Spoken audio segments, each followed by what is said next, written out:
Welcome back, everybody, to another day of the 2025 Cyto Path2Pro Combine. It's day 14. We are deeply into the thick of things right now. My name is Yanni. I am joined here by Jay Beto. Jay Beto, a couple of differences here today. Just 1 3-block scrim. Champion Yep. restrictions this time around. Players can Yeah. only select from a small pool of champions in each role. Each team gets 2 bans, and you get to pick one champion outside of the list of champions that you are able to play. Last year's Combine was very successful, featuring players like Zamudo, Darkwings, and Scary Jerry, all of which were a part of Tier 1 play this year. Who's going to be next? I mean, there's a lot of talent on both of these rosters. Not to And interrupt you, I found the bug. he's got to take it out quickly. I got it. You'll see a little bit later on, or whether you go over to Yannicast on Twitter to see an interview done exclusively with Samakin talking about some of his recent escapades, touching on how he's feeling about Pro and this Cyto Path2Pro in particular. But yeah, really interesting drafting style. In the recent weeks, we've seen the Worlds drafts where we're copying a draft from one of the games at Worlds. But in this, we are, like you mentioned, restricting the champion pools. There are a lot of bans on the screen, but we're only going to be touching on the real ones here. So the only real ban that is necessary or relevant, right now is the Orianna. Touching on these picks, Rumble and Wukong both pair really well together. So taking them on opposite sides makes a ton of sense from Team B. 2 very highly prioritized picks in their roles. Now the question is, what are we going to see coming out next? I wonder if we'll see a first half jungler come out for Team B. We're going to see the Unara be paired up.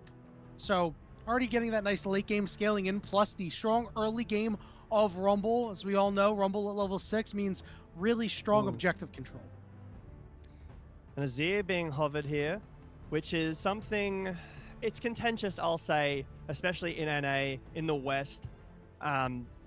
Specifically at Worlds, I'll touch on that because we've been going over the drafts recently, has been outstanding, very highly banned, picked whenever it's available, doing very well, finding a lot of success. And it can do the same thing in these games, but Azir has such a high skill execution, has a lot of options in the fight. Typical Anta has been that Talia, so it makes sense for Team B to lock in. As we jump into our second phase of bans here, we need an ADC for Team A, we need a jungler for Team B, and still both of those supports remain open. I expect Team B to go towards their support counterpick. There's a fake ban with Shaco, but Team A, interestingly, have left both their real bans to this second phase. Whether it's to ban away junglers or supports is to be seen yet, but different approach here from Team A. One thing that I do want to note before we go too much further are the teams for today. Didn't get a chance to shine those rosters a little bit. Team A is going to be Crimson, Kisno, Phi Mini, Enthralled, and Protoss. And Team B is Ariana, Munchie, Samakin, Array, and Mixture. There's a real ban and a champion that is not on the approved list. That's the one pick that you would have outside of the list. That's Vi getting taken off the table. Now we're going to see Team B go with their second real ban, unless they're really that damn confident that they don't want to. I assume they're probably going to be forced to have two real bans for testing purposes. Remember, this is all for testing purposes. This is all in the name of improving these players and improving Tier 3 and Tier 2 as a whole here in North America. So you got to practice hard, as Xin is going to be the final real ban. I mean, Nico has been tearing it up recently in lots of different elos, but in Worlds as well. It just can do so many things. It has a very dominant, almost unmatched lane. You would need to break that one allowed champion to get maybe a Karma to match the pressure that Nico can provide. Varus is the option here for Team A, and the Trundle on the other side into the Cassante. Not the best tank to steal from. Maybe you'd prefer something like an Ornn, but still a good tank nonetheless. There's that Bard that is the only other ranged support champion available. Support counterpick here, hard to match. Nico's banned, Bard's been picked away. There's no range supports here unless you want to dip into that pool. And it is going to be a dip into the pool here, getting the one allowed champion in the Nautilus for Team B. I think this makes a lot of sense. You get to single out this Azir. That's really going to be a big problem because I really like what Team A has put together. You've got this Bard to start these fights with his Tempered Fate, and then that allows the opportunity for the Wukong to come through and hit that Cyclone on these two members, and then all of a sudden Azir and Varus get to start cooking at range. This Nautilus will not allow that to be easy with the Rumble ultimate over the top, because you need to find a way to make those guys uncomfortable, because Trundle has to walk at you. That's the only thing that he could do. You're really just looking for these Nautilus hooks or a Talia wall, but other than that, I mean, the Team B is going to threateningly run at you, and Team A does seem to have the tools to be able to stop it. Rumble and Wukong, Azir and Wukong, my mistake, on Team A is not the most desirable pairing. It has synergies, yes, but it's kind of an opposite of what each one wants. You typically want something that can hold down a champion for Azir to really lay into, and on the other side, the Wukong really wants someone to combo up with his engage. On the other side, though, while not maybe the most traditional in recent years, of recent times in the last couple of months, we have been seeing a lot of Rumble Wukong, Trundle Rumble and Trundle Talia. These champions, it's, like I said, not the most easy to pair up abilities. The Pillar, the slow, matching with the Rumble Equalizer, and also slows as well. Talia finding a shove over her rocks. Really interesting, like, micro mechanic here, or interaction, sorry, is if you put the Unraveled Earth down and Trundle pillars on top of them and they get knocked up, it does count, so they will get stunned off of the rocks.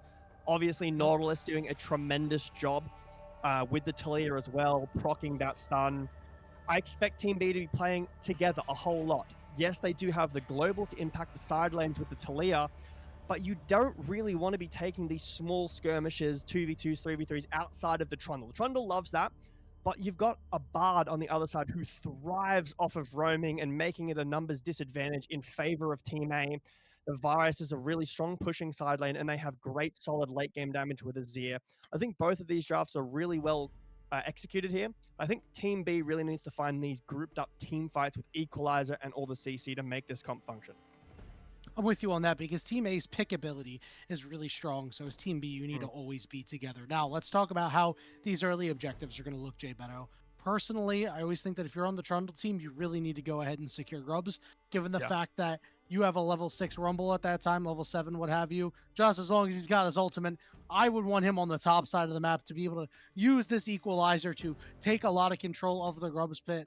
I would imagine this is going to mean that somebody's going to be the odd man out when it comes to farming. I would not want anybody on my bottom side when it comes time for these fights. I want my entire team up there selling out for this Grub play because you really don't want to give it over to Azir because he is a strong enough side laner. You'd just much rather take it for yourselves. Now, that does mean that Team A would be happy to take these dragons, especially because they appear to be the scaling team, right? You do have Yunara on the one side, but I think Azir can scale a little bit harder. If this is an on-hit Varus, he'll scale pretty well. So any dragon that you're able to swipe away is plus 5 minutes that you get to just farm for a while. I think as well that it's a very interesting point. I agree 100%. The Trundle with the Grubs makes a massive threat across the map. But the Bard is such an interesting pick around this playstyle for objective. Do you want to cross map and go for a bot lane dive with your Wukong at level 6 and give the Grubs and try to accelerate your Varus, maybe get some gold on the Azir? This Bard can be a really strong power pick in playing around the map, whether it's to set up around the dragons, out-rotate the Nautilus, which he will do consistently all game. Maybe it's impacting the Rumble and putting the Rumble behind, because that should be, like you said, level 6 onwards, a winning matchup for the Rumble. I think the team may have, in the early game, some good skirmishing, but it gets better later on. But the impact on the map with this Bard could really flip how the early game goes for Team A. This does mean that Varus is going to be a target to attack, right? You can go after him and try to take down Enthralled, right? Because, you know, Talia will have an opportunity to use the Weaver's Wall to get down there. But even then, this is strong enough 2v2 where if you are mispositioning, you are going to get caught by a hook and it's going to be a problem. Now, Jay Beta, I want to ask, who do you think is going to win the game? Why? Tough question. I want to touch quickly on as well the Azir Varus combo that we've seen some of these Worlds teams start to pick up. I was talking with a caster friend of mine. The poke Varus with the Azir affords so much control from the backline. If you go Rylars on Azir, obviously the Chains of Corruption as well, and you really do need to go a poke Varus this game. You can't be melee range or close range, sorry, of the Trundle of the Nautilus. I think Team A comes down to execution, impacting these side lanes, taking these small skirmishes, getting a lead on Azir, rotating the Wukong away from the Trundle. Wukong does have some decent outplay in the Trundle. You're not going to win the 1v1, but you can at least try to get away if his pillar isn't great. It comes down to the Bard gameplay for me, and it comes down to how this Azir can play the fights. I think that if you're dashing in and trying to find some roads like Faker or Chovy, it's not going to work. I think that it's really hard to do against Talia, against Nautilus, against Trundle. For Team B, I think it's these skirmishes, stacking up these Drakes, bleeding into Talia and Yunara, taking over the late game, primarily that Yunara, and can we provide space for this ADC to really get off in a fight, because you will be outranged later on against this Azir, against this Varus that I'm 99% sure is going to be a poke Varus variant. Is it a flanking angle for these team fights? How does Team B execute the team fights, and how does Team A execute the early to mid game? I think you're right about that, Jay Beta. One thing to note about Team B is, as the game goes on, you do get this Talia back in a position of strength. It's a champion that can, very much use the Weaver's Wall for an early impact to be able to make odd man fights. But not only that, later on in the game, once she's able to get some items, a very good front to back fighter. And that really appears to be what Team B wants to do, as you called earlier about these fights. So, she's not going to be completely irrelevant like we'll see, later on during against some teams, right, where she doesn't get that opportunity to front the back and there's big divers. As long as you can really be patient and be careful about this Wukong and about this Azir, should be in a pretty fine spot. And we didn't really talk too much about this top lane matchup. Tanks, a little bit harder for Rumble to deal with now, because he lost a lot of his magic shred, or his magic resistant shred and stuff like that up in the top lane. Used to be able to hit 2 tasers, throw the flame spitter down. That tank is down to 20% HP. And because Cassante can be such an unmovable force and can sometimes get kills, I do wonder if we're going to see an early trip to the top side, maybe try to set this Rumble behind to make sure that he's relevant for a lot of these fights. Sometimes Cassante is getting a few too many kills at the beginning of games. This Does sound champion is like- still so strong. I don't know why. Yeah. Yeah, he's been changed and changed again, and all this different stuff's happening. But yeah, he looks like we're getting into game. Bit of poke happening already in the early game. Alright, well, nothing too crazy yet, although Mixture is walking by with that big hook, so you never know what could happen from there. But yes, we are on Summoner's Rift. Game 1 of this 3-block scrim here in the Saito Combine. Day 14. Give it up for day 14. Ding, ding, ding, ding, ding, ding, ding, ding. Minions have A lot spawned. of games, a lot of research for these coaches and practice for these players you were touching on earlier. I think it's an amazing thing to see happen, fostering, younger talent, some hopefully young prodigies, giving them the light of day to really show off what they can provide. In teams like this, some wards early, one on the blue buff on Team A side. We'll spot out a little bit of information where the Wukong is pathing towards. But yeah, level 6, very important for these teams. The Chains of Corruption, obviously both the Tuya and the Azir, the Wukong very impactful. You touched on the Rumble already. How can Munchie get involved in this early game on the Trundle? It comes out. Hook coming down here. And you're going to need Enthralled to go full retreat here. He takes about half of his HP and isn't able to trade anything back. To your point earlier, talking about some of these young prodigies, I look over at Team A, right? You see a guy like Crimson and Fire. Crimson just 18 years old. Really hope that's all this.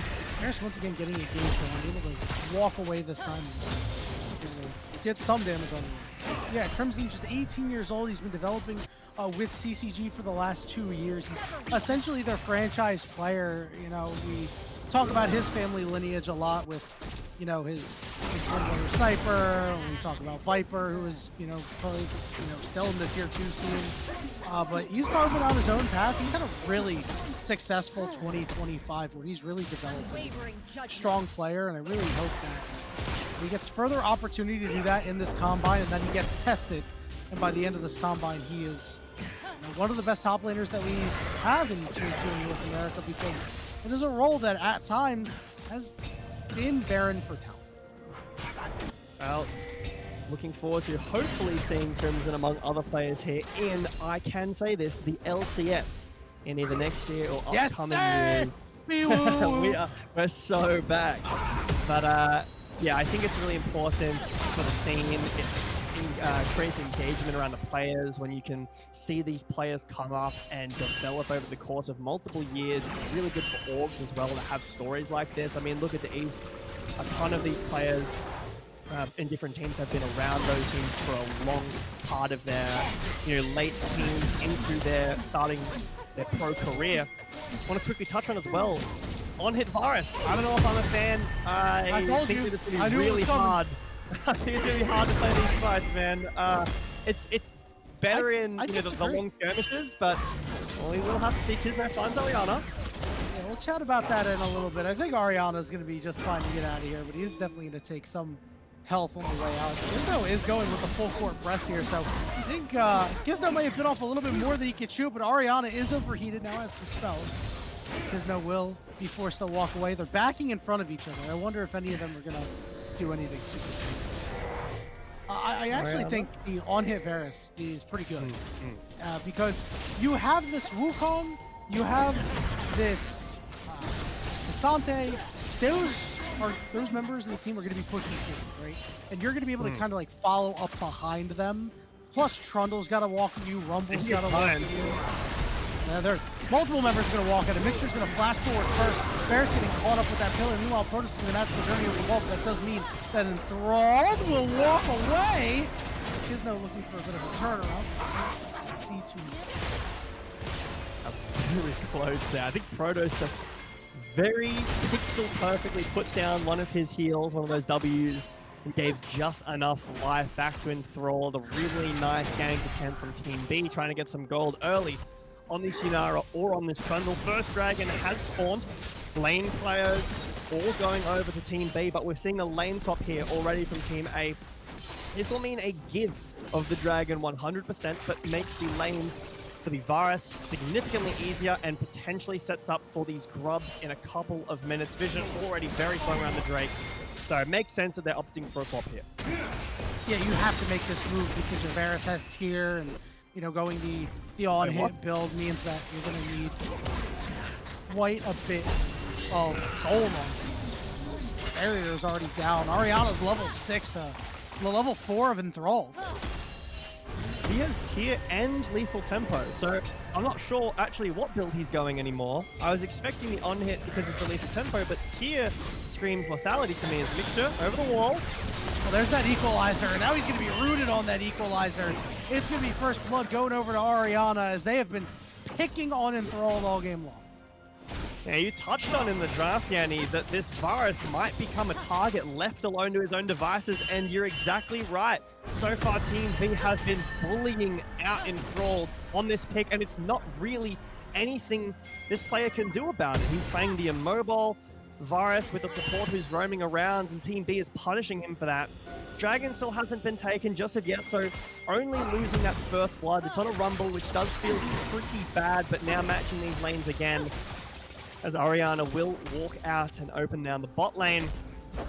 Does spell a little bit of awkwardness for this Cassante matchup, but I mean, it's the Cassante. I've seen this champion do some disgusting things recently.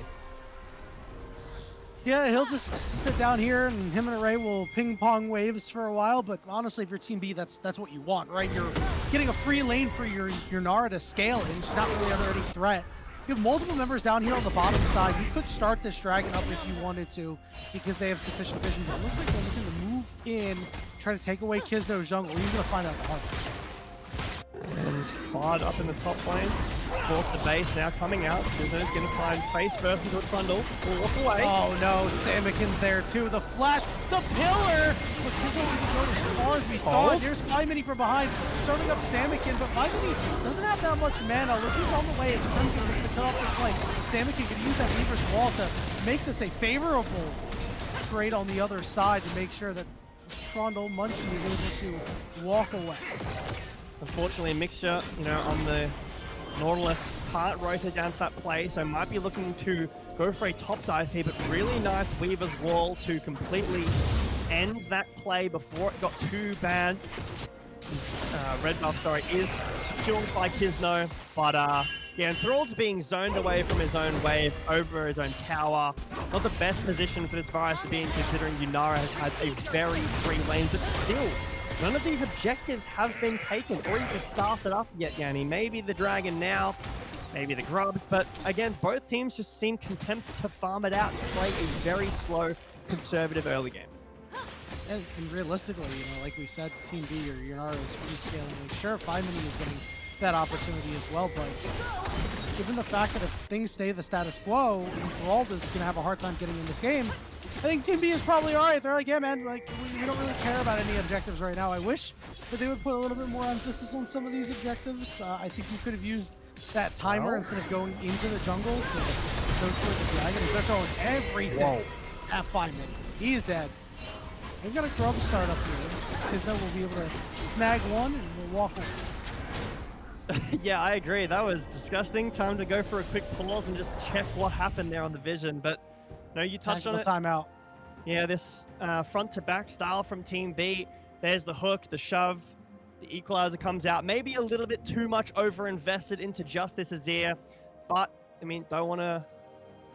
Also, I just want to be a bit safer, you know? So they take down the Azir, they over-invest into it. That's fine. They're able to get most likely the 2 Grubs, as one of them was just smited away from Kisno, so he probably won't be able to walk in here against the very strong team of Nautilus, Trundle, and Rumble. Very high base damages in the early game, and Yunara is going to be able to shove out that wave, rotate down. I will say, on the bot side, Crimson is pushing down some plates here, so at least building up this gold lead in the top lane. Can already see a CS advantage just from the lane swaps alone, and Orianna being mismatched quite a little bit here. Shouldn't be too much to worry about. Rumble was able to get that first kill, but so far the early game from Team B has been slow but clinical. Yeah, it's been pretty stellar so far. And you know, if you're Team A, you know, I'm going to toss this back to you. What do you think you need to do in order to kind of right the ship here for your mid laner and for your AD carry?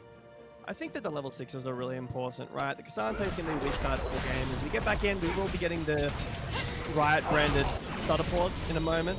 but I think that you need this level 6 on Bard, you need level 6 on Virus, you really need the level 6 on Wukong that has been got, so you do have access to Cyclone, you already have the Streamer Shuffle, we saw that a little bit earlier, level 8 on this Azir due to the solo lanes.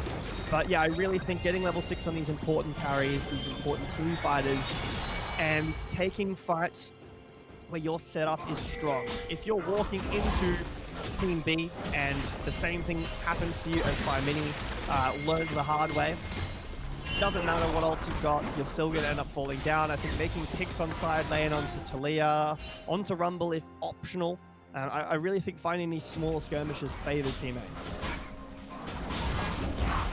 They're going to have to find some of them soon. The good news is this dragon is still available, so they may have an opportunity there. We're not going to see Rift Herald for about another 5 minutes. That's the one objective here. If you want to do that, start the small skirmishing, you're cool with that. I think if you're Team B, you're just like, okay, you know what? If they want to go after that, they can have that. We won't fight them over this objective. We'll stay away from their level 6 spike while we continue to farm up. So unless Enthralled is really cooking up a wild build here, which he kind of is, it will be the poked virus because there's a little bit of lethality now being purchased, but maybe it's just a spectator bug, but that does say lethal tempo on my screen. So I'm not exactly sure what the benefit is of going those runes. Maybe it's for a lane advantage, but we saw how the lane went, right? This lethal tempo got 0 value. Oh, he got caught. This is going to be tough. He's going to take so much damage.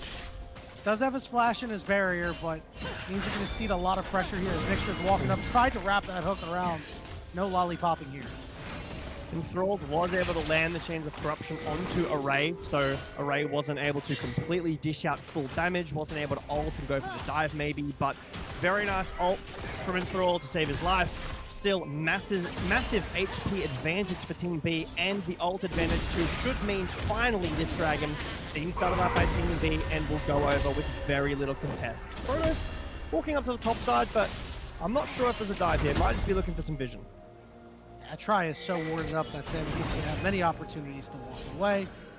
So far, nothing doing for Team A. Dragon, as you mentioned, going over to Team B. Next one's going to be an Ocean Dragon in about 5 minutes, and now we're looking for this Rift Herald in about 3 minutes. And with the way things are going for Team B, they're able to just get together again. Another nice Nautilus hook. They'll be doing quite well for themselves. Really need some item spikes on Team A to start making these fights feel a lot better. Trinity Force on the Wukong, the Nash's on Azir. It looks like Opportunity, I believe, or it could be Ghostblade actually for Enthralled on this virus. These are some really important item spikes. You do have the Canic Rooken already completed from Crimson, so he's incredibly tanky up against his Talia and Rumble. Very comfortable in either side lane now. That's a really good start to kind of evening out this game and weathering through the storm of this really strong position, because Team B will get their items online first. Looks like Array is basing for his Kraken now. We'll have the Seraphs come through pretty shortly, and I believe also Trinity Force for Munchie. So there will be a timer around about the next 2 or so minutes where Team B is significantly stronger. If you're able to weather through that point, Team A feeling pretty good, but everyone's fighting up here on the top, or about to. Okay, well, Azir gets immediately stuffed. Gets off his ultimate, but now he's gone golden, and many members are looking to take him out. Ultimate went down onto him by that Trundle. He's not able to get closer because it's a 4v3. Steve Victor wants to re-engage, flash for flash, gets the Varus one out. Sent up by Protoss, nothing more. Mini also forced to flash there. Kisno going for Samakin. Yeah, Samakin got a little too over-aggressive, not caught by the Chains of Corruption, but caught by the arrow to the back. And it's a shutdown, going the way of Enthrall. This is his heart. Big shutdown. Over to Enthralled. A silver line so far in this game will even up this AUC disparity. Getting a nice amount, but maybe not enough. All out. Oh, I like this. Yeah, very nice attempt here from Crimson. He might be able to close out on that. Doesn't look like he will. Takes Ariana very low, making him uncomfortable. Here come the items actually first for Team A. The timing is really nice. They didn't have it for that previous fight, but they do now. They've got all of these first items completed outside of the support, which looks like it's going towards the Locket, as opposed to the Redemption, which has been the normal option for a lot of supports. It's a bit, here and there, and some players will prefer the Locket, but still, Getting these first items, especially on support, very valuable. Support's not going to get another item, maybe one more. But having Ghostblade on Varus affords him so much more safety now that he's lost the flash up against the Nautilus, the Talia. The Azir also having no flash, but is able to purchase that Nash's. So I think that this is actually quite a strong timer. You can see items now coming through for Team B. So relative to how well the early game has gone for Team B, they haven't really pushed their advantage a whole lot. Protos for stun. Samakin did get stunned up here. 5 minutes looking to get close, and that means Samakin has nowhere to go. And those Shuriman shoulders result in a kill for 5 minutes. This is something we were talking about, Yanni, when they were picking these champions and picks and bans. The Bard impact on the side lane. Talia, not the easiest champion to catch out just due to the Weaver's Wall, due to the self-peel of the Unraveled Earth and the Seismic Shaft, but Protoss gets it done.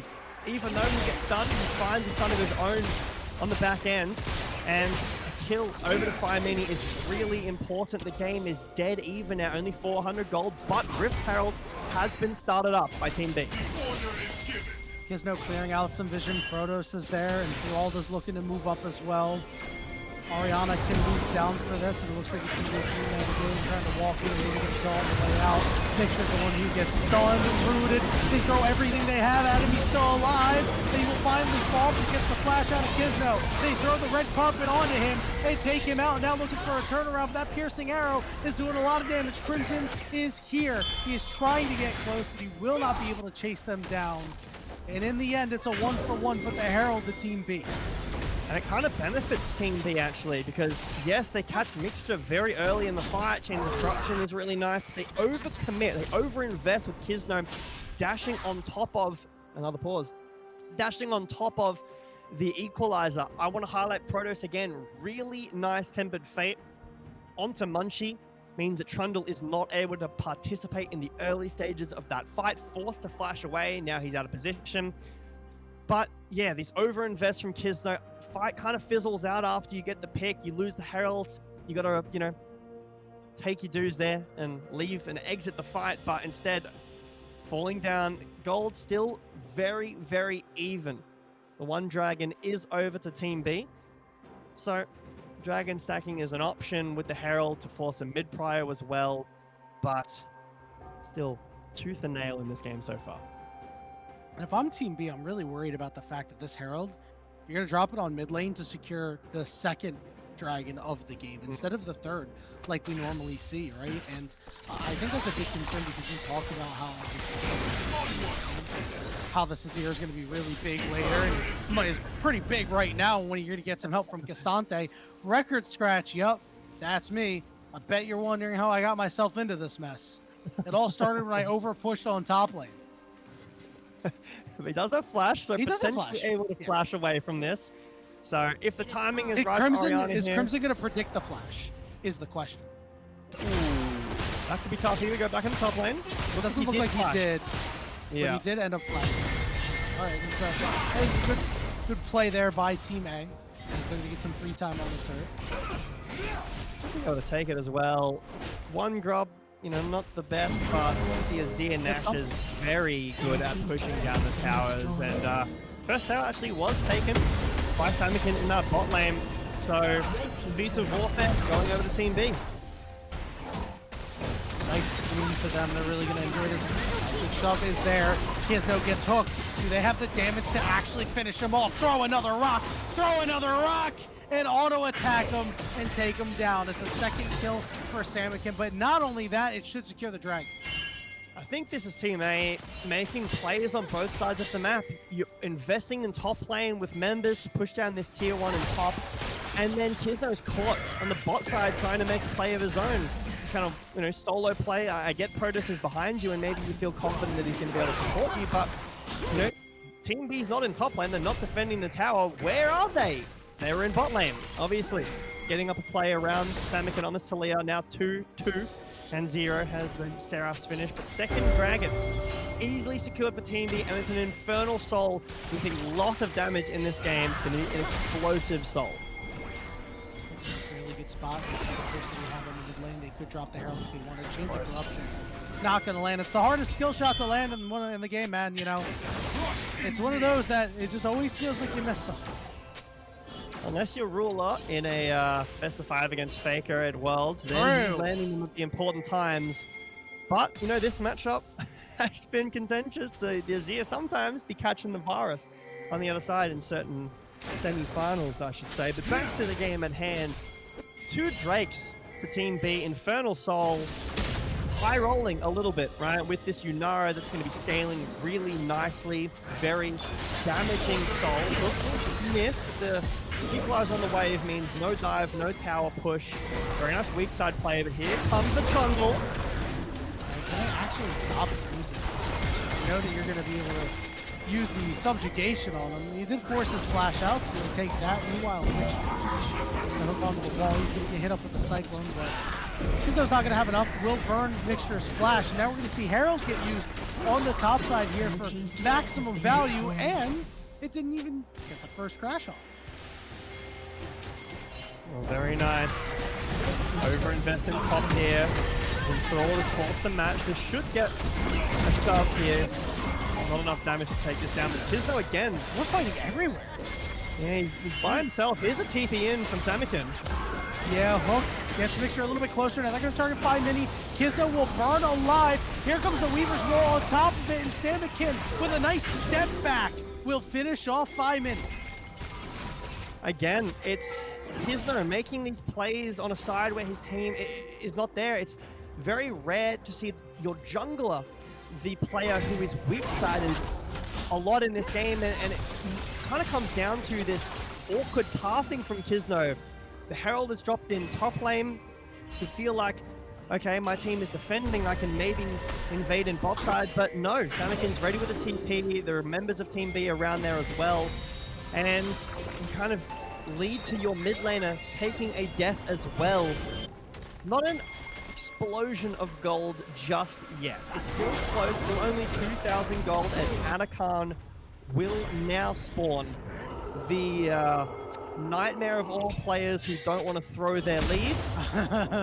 We'll have to see how mind controlled these teams are to go towards that. I think for Team B, you just want to play slow, right? You've gone through this early mid game really, really well. Yunara now has 2 items waiting on the third that I assume is going to be an Infinity Edge, maybe some Panda. We're going to Protoss. Down. He's going to have to try to move away. Kizno going right after him. That Cyclone is up. Redemption going to go down and be used. Solo laners for Team B are so strong right now. Samikin forced the flash away, but he trades that for half of Kizno's health bar, which is very relevant. Protoss caught again. Another shove. Makes that half of his health too. Yeah, Samikin, he's got 2 items. That's why he's so strong right now. These solo laners, like you just said, you know, getting so much farm and so much gold through these kills and assists. 5 Mini has to go take time to deal with Ariana. Ariana's trying to cook the bird, cook the chicken, but the chicken cooks you, but it ends up being a 1-for-1 in the end. Kizno completely forced out of his jungle, hooked back in. So we've got him but a great flash, and Kizno just barely surviving. Now a stun on the backside. Munchie finds himself in big, big trouble. He has no flash. He bit off more than the Trundle could chew. He's got no one to save him, and Enthralled picks up kill number 2. I want to say, 5 Mini kind of cooks himself there, has flash and flashes at the end, but stands on top of Equalizer to finish Ariana when you don't need to do that. You could have flashed over the ult, you could have walked out of it, cut it out of it, but it's a 1-for-1 in top lane. What I'm really confused at is how did Team B end near the base gates of Team A after you've done a whole lot of damage to Kizno and forced Protoss and the team to retreat. You could set up around Anakan, put down some vision, take a reset. Instead, we're over-chasing for kills. Team B still lead with the gold, and obviously the dragons, but maybe some over-eagerness here from Team B showing at around the 22-minute mark. Yeah, you definitely squandered a really good opportunity, and you know, when you do stuff like that, it extends the game, right? Again, it's going to allow more time for 5 Mini to get some of these kills. He's got a shut down on Ariana, right? I mean, that's good gold going over to him. Speaking of good gold, Samikin might be good gold here as he gets put in the bounce house. They're going to be able to turn around. Oh, the Kizno is going to kill. Temper Fate does not land, but Ariana is so strong. He's 5-1. Mixer going to go over the wall through the floor to look for 5 Mini. 5 Mini to get rooted. He dropped that opening down, looking for Array. Array just barely able to survive. 5 Mini wins that fight, and now Array has to dodge out on everything Protoss has to offer, and he does so successfully. An amazingly placed equalizer there, Yanni, but I have to say, does Team A actually know what equalizer does? Because this is back-to-back fights now where they've fought directly on top of the equalizer and refused to move away. I will highlight Munchie here, a beautiful pillar that keeps Team A slowed and on top of said equalizer, and Array pops off at the end.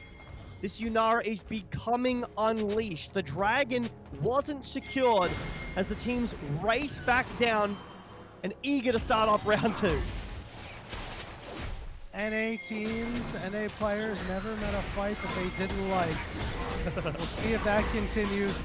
Soul point potentially for Team B that can get that critical third dragon. And you know that they want to. And being started up now. Still 10k on this dragon, but it is burning quite quickly with Munchie. Team A in the river looking for an engage. Here's a hook. Goes down. It's only on the Crimson, so he's going to take some damage, but be all right. Dragon is going to reset. Another hook on the Crimson. This time around, they might be able to take it up. Good Temper Fate on the backside to prevent some damage. Protoss has to go over the wall of the magical journey. Another hook, just barely missing. Gives up to go for wall, but now it's Enthralled, who might be caught. Did not managed to fall after that Weaver's wall went down, but again, full control going over the team. Smarted away by Munchie. Very easily there. Infernal Soul Point now for Team B. Every time a team gets to a position like this, I'm reminded of something Chronicler mentioned on broadcast, that Soul Point has very close to as high win rate as actual Soul does itself. It's very likely when you've gotten Soul Point that you will get Soul. Team A trying to front up the Atacon. This might be a bit of a throw here, but it's burning pretty quickly. This is really aggressive. Ariana has teleport available. 6,000 HP patience on Otacon as Warrington. And now the walls are going to start closing in. Mixture, though, gets rebuffed by Crimson. See if Team B wants to start this up now that Ariana has teleported down. Mixer gonna get caught by that change of corruption. They're gonna have to walk away. Array completely alone. They attack the weak side, shut down the AD carry. Big overstep here from Array, but Team A's health bars are quite low. Do they feel confident to start up this Atacon? Looks like the answer to that question is no. Array can't be making mistakes like that at crucial moments. If the health bars for Team A were just a bit higher, it could have even been a Baron start for Team A, as that had just spawned 30 seconds prior. Not sold just yet for Team B, although they are still in the driver's seat. Team A really need to continue to look for these picks like that Yunara just then. When Team B is fighting as a unit with this front-to-back style, this pick style, they just are winning out on these team fights. Ariana has hit some incredible equalizers so far. The hooks from Mixture have been really on point as well.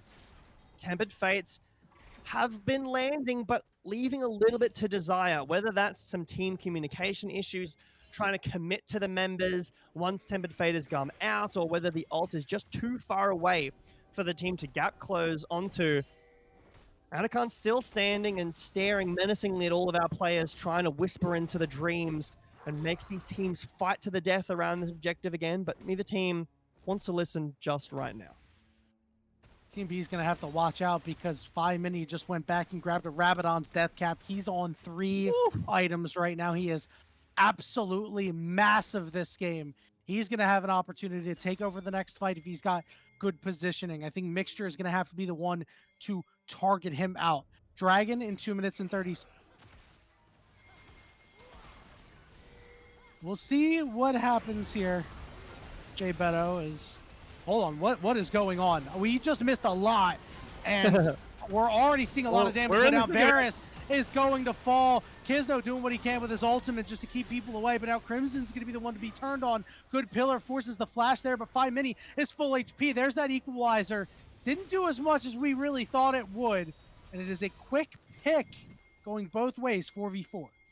I mean, we did miss the start of that fight, Yanni. A bit of a blur on our end, but I mean, it doesn't really matter because I can still say the same thing. These teams are fighting over air. There's A-ramming down mid. Soul isn't up. Baron is not being started by either of these teams, but Samikin's Over caught. the wall. Yeah, Samikin That's a just massive pick. dies. That is absolutely huge. Crimson gonna start up the Baron. Kisno a little low on HP, and Team B is on their way up. Yeah, Team B forced to pull off of the Atachan, but do Team A want to take the fight? This Baron isn't burning that fast. Kisno spots it out and is walking in.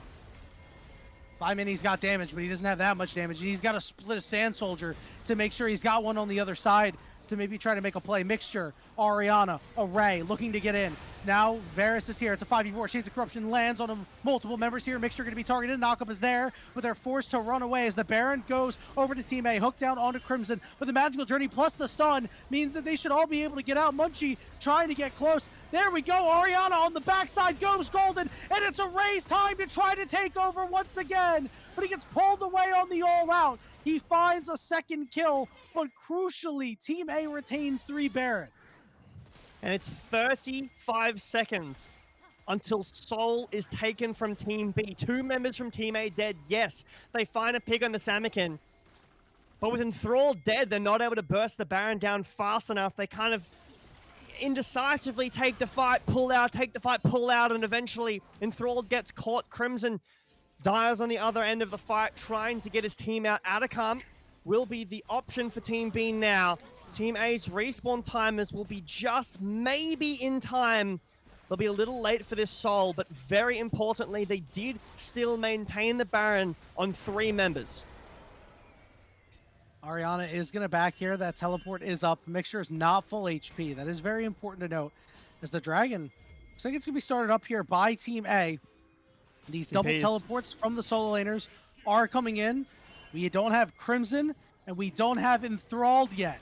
So Kisno might have to make something happen here. 7,000 HP and dropping rapidly. Enthralled has joined the fight, but here comes that Weaver's Wall, trying to cut him off. There's that Tempered Fate in return. Good equalizer. Wow. Big stun on the Kisno. They hook him, but he steals it away. Huge knockups coming through. Mixture has done all he can in this fight. It's up to the rest of the team to try to make it happen. 5 Mini trying to slide away. Protoss looking to slow up Ariana, but he gets caught by a taser in the back, a pillar to throw him off, and Protoss will fall. 2 for 1 for Team B, but Team A prevents the Soul. These equalizers, Yanni, have been game-changing. Every fight Ariana's a part of. Just terrifying to walk into. The Weaver's Wall as well splits up the fight, means Kisno really needs to overcommit for the steal, but he is able to deny the Soul. This is big because now 4 items completed on 5 Mini, 3 completed for Enthralled. We need more time for the GA on Kisno, for these full builds on the carries to be completed. But on the other end, we're waiting on this Infinity Edge on Array, who has also been ripping Team A to pieces in these team fights. Samikin's caught. Oh my god, you see the chunks? He went and got a Void Staff on top of that. He's got a 8-stack Dark Seal. I mean, 5 Mini, not electing to go to the Rylai's that we see a lot of Azirs end up going for, but doesn't matter when you do that much damage. I mean, the backline for Team A, and mostly, like you mentioned, 5 Mini with this 4-item and 8-stack Dark Seal Azir, really needs to step up in this game if Team A have any chance of coming back. I think the Wukong has been lackluster, and maybe not so much a fault of Kisno, but a fault of how the game say it is. It's really difficult to walk in blind against this pick-style comp when you're late to the issue. Samikin's caught. Oh, yeah, he is so dead. And he flashed. Flash as well. He got his flash, but here's Chase the is on problem. though. 5 Mini, hey, Kisno all alone. 5 Mini's going to flash away, and he's going to put down that Azir turret. Already got the Trundle ultimate out as well. Equalizer's going to land on top of him, but good shielding means he's going to stay upright. Ariana could be in some trouble. 5 Mini going to be targeted out by Mixture, but Array is on the wrong side of the tracks. He's got to get back to his turret quickly, and everybody's got to try to run. Protoss is looking to cut off Mixture. Meanwhile, on the backside, Ariana is caught between multiple members. Down goes Mixture. It's a 3-4-0 for the side of Team A. They are in such control.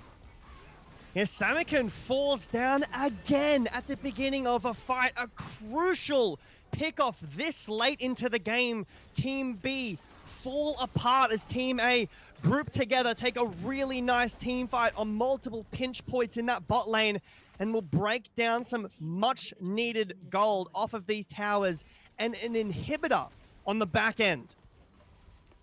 Such pressure because Baron's up in 1 minute and 30 seconds.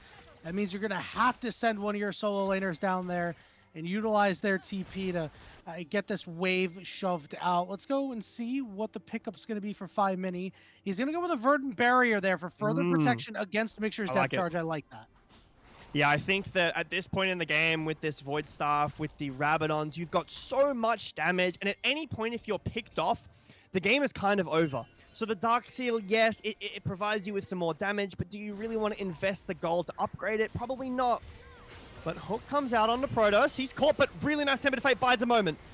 Yep, and Mixture was able to walk out for right now, and there's an Equalizer getting good damage down, but again, it's just not the impactful one you need in the middle of a fight where you're forced to either stand your ground or cede something important.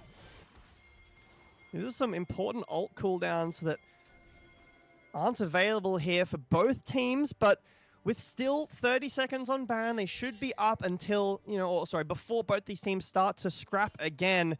1 minute on the Soul again. This is the strength of Soul Point really coming to fruition here. Every 5 minutes you have to fight again, even though Baron is spawning, you're in a decent position. Maybe you'd love to give this Drake if you had the opportunity to, but you can't. Baron is spawning.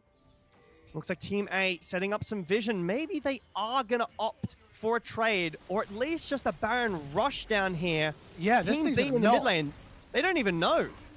Yeah, Azir does so much damage. Now they know, but now. It's far too late. It is secured by the side of Team A, and now it's up to Team B to get the inside track on this Dragon, but 20 seconds until it's up means that Team A will have a shot to contest. They have a really hard time walking in here, so Team A identify that. They push down the mid lane. No, they're going to face check. Oh, well, Crimson's the one who can do it. Tempered Fate hits 3. There's your opportunity. Oriana's dead. Crimson on the backside looking to cause chaos, at least force Array away. Array looking to find a way back into the fight. Kisno is going to be resurrecting, but 5 Mini and the Varus are still healthy. 5 Mini go right after Array. Looking to finish him off. Array has nowhere to go. It's a double kill for 5 Mini. And Trundle, Munchie the monster, has to run scared from Kisno. A 3-0 Team A in control. Are you kidding me? TP's coming in as well. Mixture getting chased out, forces the flash away, but a beautiful Baron setup from Team A. It feels almost impossible to walk into that Drake around Team B, but the 3-man Tempered Fate wins the team fight and maybe the game too. You just see how much health that Munchie loses when he leaves the fountain, and you know that this game is over. It's been a while since I've seen a very strong Azir game in the Tier 2, Tier 3 based in North America, and 5 Mini came up huge that game, 12-4-2. I mean, the two picks, Yanni, that we were putting some question marks on were this Azir. This is a really high execution champion. And the Bard. That's a lot of damage. But in the draft, we were talking about how great the front to back for Team B's comp is. And you could see it in that game. Every time they were grouped up together, these kills were raining through the Equalizer, putting some unhappy faces on Team A, I'm sure. But the Bard comes through with some late game perfectly positioned ults, and 5 Mini popping off in the late stages of that game. I want to say that that Verdant Barrier did some really nice work there, not able to be caught off by some of this pick potential the Team B had. Honestly, perfectly played from 5 Mini. Yeah, that was the only way you had an opportunity to get to this is here. We did talk about how, you're really looking for a well-placed Weaver's Wall, or you're looking for Nautilus to throw a hook or his ultimate down onto 5 Mini, and then that's going to mean that Rumble and Trundle and Unara are going to have to walk up to him, right? And it's so hard to just walk up to an Azir when he's able to operate at that range. They just were not able to do so. It was a really well-played game from 5 Mini. A mistake or two but in the end was the reason why his team, Team A, was able to take the victory. We're going to go ahead and kick it to a break. And when we return, we're going to get the Game 2 draft. Remember, the pools are still restricted. No Fearless, so we could even see these champions again.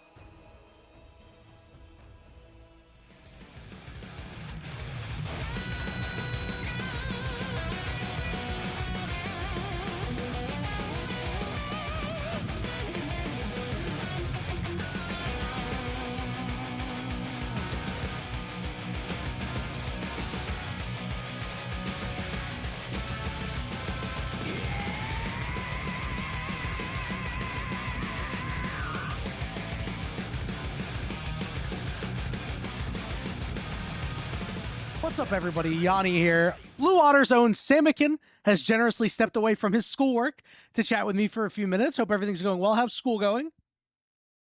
Great. Well, up until this weekend, it's been somewhat smooth sailing. I have like 2 essays, 2 group projects. I got class signups for next semester happening tomorrow. Got searching for a job, like NACL scouting, Cyto, ACL, and even like CLOL is like all going on this week too. Dude, that's so brutal. Well, we'll try to make this one quick to let you get back to your schoolwork and everything like that. So, speaking of CLOL, is your CLOL team going to make waves in 2026? I mean, any team that's got Samikin in the mid lane, we expect it to, make something happen. Honestly, I'm pretty sure we'll be able to crack top 32 at this rate because in NECC we are currently undefeated. Even though we're in like tier 2 NECC, we're currently undefeated. And for NCAA Project One that was happening, we're also currently undefeated. And yeah, honestly, our team is pretty tight knit, and we've all been like friends for like such a long time. So there's like a lot of synergy, and it's a good thing that I've been acting as their captain as the one with like the most experience and like as a senior in high school or not high school, what in college. So it's like it's good practice for me and for the rest of the team. That's always great. Hopefully, we can get you on the NECC stream at some point because I got some pull there. So maybe we'll get you in for a playoff game or something. So back to current events. You're in the Cyto Combine. You were in it last year. Made it out to LA as one of the 10 finalists. How different has your experience been compared to last year? Honestly, I think the biggest difference is that I'm not a rookie anymore. Like back in Cyto last year, I was basically like a giant rookie, and now I'm a lot more experienced after having like 2 more splits of NACL under my belt after the very first split in summer of 2025. Uh, I've also just like gained a lot of experience like because of it, so I feel like I can be more of a quote unquote leader kind of like I do in CLOL, so I can help with the comms out now. Unlike unlike last year, I can just do a lot of extra things that like is expected of me as a player in general. So I think that's like the biggest thing that I've been seeing as a difference in CLOL or in Cyto. Yeah, and being a mid laner, having that vocality, right, and being able to speak up a little bit more Yeah. and feeling more comfortable is really important. So now that you're more of the uh, leader-esque type of role as opposed to the rookie, have there been any players that have really impressed you in the combine, and why? Honestly, the first person that comes to mind is Aeon Crystal, actually, because I've played with Aeon for like 3 of my early Cyto matches, like in the first and second week, and I was really impressed by him. I think he's a very standout player because he like plays above the level that everyone expected him to be at as like just a tier 3 player, and he really like is able to like elevate the teams that he's on during the combines, at least from my experience. So I would say he's like definitely the standout. I'm with you on that. I think he has played pretty exceptionally, and compared to all the teams that we've seen him on in Tier 3, we're kind of hoping that, like, oh, this might be his chance to get in a team that's going to be like a top 16 half. Obviously, we don't really Yeah. know what the formats are going to look like next year because things change from year to year, as you know. So things that are changing a little bit are the ACL team that you're going to be with for this particular split. Tell me a little bit about your team and what your personal goals are for this ACL split. Yeah, so the way the team formed, I basically joined a pre-existing team with a bunch of friends that I became friends with over the past few months, like over the summer. And I thought it'd be a fun experience as well as be able to help me help myself personally as a way to become more of a leader type of person as like someone who's like played in tier 2. And I think it'd be good for me to like again help increase my comms, and I thought it'd be like a good experience to play with players outside of like my usual group of people that I usually play with like on Blue Hour, like Rovex, Quacker, and like Levitate and all the other ones. I like can't remember all of them now for some reason, but like yeah, I think it'd be a good. I think it's good to be able to play with like a whole slew of players. I really like that thought because you get to learn a little bit more, right? Because people have different play styles and you have to approach the game a little bit differently because of that. So I think that's great. And hopefully you guys have Yeah, a it's a really good very season. elevated. It's a very elevating experience for sure. Yeah. Nice, nice, nice. All right, so let's take a step back and go a little bit big picture now. So Blue Otter finished third in the NACL Split 2 playoffs, and there were rumors swirling that you guys could have even been in the promotion tournament. Obviously, Conviction ended up playing. So I know that you probably have your own bar for success. Do you think that 2025 has been a successful year for you? Uh, yeah, I'd definitely say so. I think there was a bunch. There was like some things that unfortunately happened during the I believe it's the spring split of the first split of NACL, Mm-hmm. and we ended up missing playoffs because of circumstances outside of our control, let's say. So I think it was like a big missed opportunity for us as a team during that split because I think everyone knew that, or not everyone, but like I think my team knew, Blue Otter knew that if we were given a little bit extra time to like come together as a team, we would be able to like make it into the top half of NACL and like just given the opportunity to play playoffs and just like have more games under our belt would definitely have helped us. So being able to how should I say this? Being able to make it as far as we did in summer to make all the way to third, I think like really solidified that idea that if given the chance we would be able to like show up and that our ceiling is a lot higher than I guess what people expected out of us expected out of us due to the previous split. Well, hopefully you'll have a first place finish in your future, man. You are one of the best and brightest that we have in Tier 2 North America, with Thank especially in you. the mid lane. So everybody here in Tier 2, Tier 3 wants to like see you succeed and do really, really well. So uh, one of the big changes for the year that we had was Fearless Draft coming through. How has Fearless Draft affected your development as a player? Because you've been known to have a little bit of a I guess weird is not like a great word because it feels like mean, but a different champion pool than you'd see the average mid laner have. Yeah. I mean, I think Fearless Draft overall is like partially one of the reasons why I got into competitive because you would not see me playing like the same like 10 meta champion or like 5 meta champions every game. You would not see me playing like Ori Azir Syndra like every single game. I was like I like those champions, but like I don't like them enough to get to play them like 50 games in a season. So like, you know. So I think I am a product of Fearless because my champion pool, I'm really good at. I like to think that I'm really good at my champions, and that I bring like a unique like skill set to like any team. So I think Fearless like really helps like extenuate those positives out of me compared to like other players. So I love Fearless. Good job. Fearless has been pretty entertaining, and your VTuber mid laner.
moving on.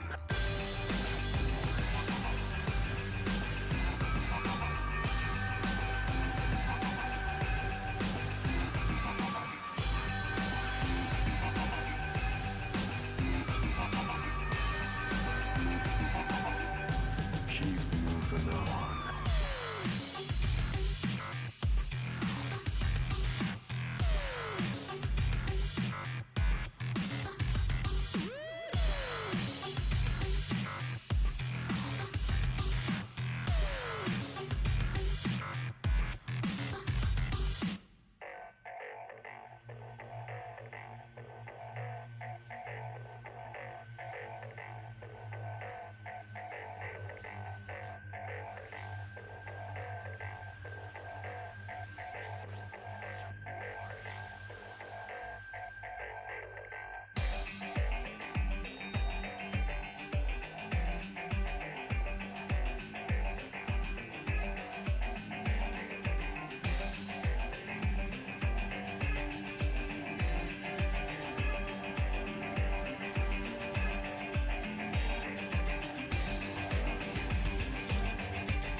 And they say I have a grim sense of humor.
Welcome back, everybody, to the 2025 Cyto Path2Pro Combine. We saw game one, the team of Crimson, Kisno, Mini, Enthralled, and Protoss come away with a victory. Mini specifically on that Azir. Very powerful stuff, looked really good. I think both main and mid laners for a while in that game did look pretty good. We saw Samikin have some good plays, just got caught on side lanes a lot. Yeah. And that's going into this next game. You got to consider the fact that Team B were winning for a large portion of that mid game. Team A with some exceptional team fighting towards the end phase. Mostly, like you mentioned, from Mini and from Protoss as well on the Bard, doing a ton of work in that aspect. But looks like we've just got the picks right here. I'm not 100% sure if teams have swapped sides or not.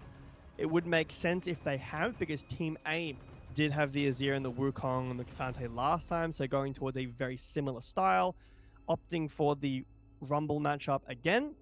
But some big change-ups here, you know, the Jhin, the Poppy, into the Rakan. Doesn't make a ton of sense. The Kiana, this flavor of the month, but is turning into multiple months now, jungler that has continued to find Flavor of the year. Yeah, and this Orianna that was banned away in the first game, which as well has been the cream of the crop in the mid lane. I really want to pay attention to this laning phase between Samikin and Mini, mostly because as an Orianna, you can early game walk up to Azir and really bully him. Your auto attacks do more damage. The clockwork wind up so strong that, of course, you know, just a regular QW auto attack that procs your phase rush. You can either get out of there, and it does a really solid amount of damage early on in the game. So that's what I'm really focused on, is who's going to push their advantage in this lane if the Orianna can do so, and if we're going to see any jungle intervention come through, right? Because that's one good way to disrupt the over aggressiveness. Come in, gank them up, and take them down. Now, Team B, I have an issue with their comp in the sense that they have far less damage this time around.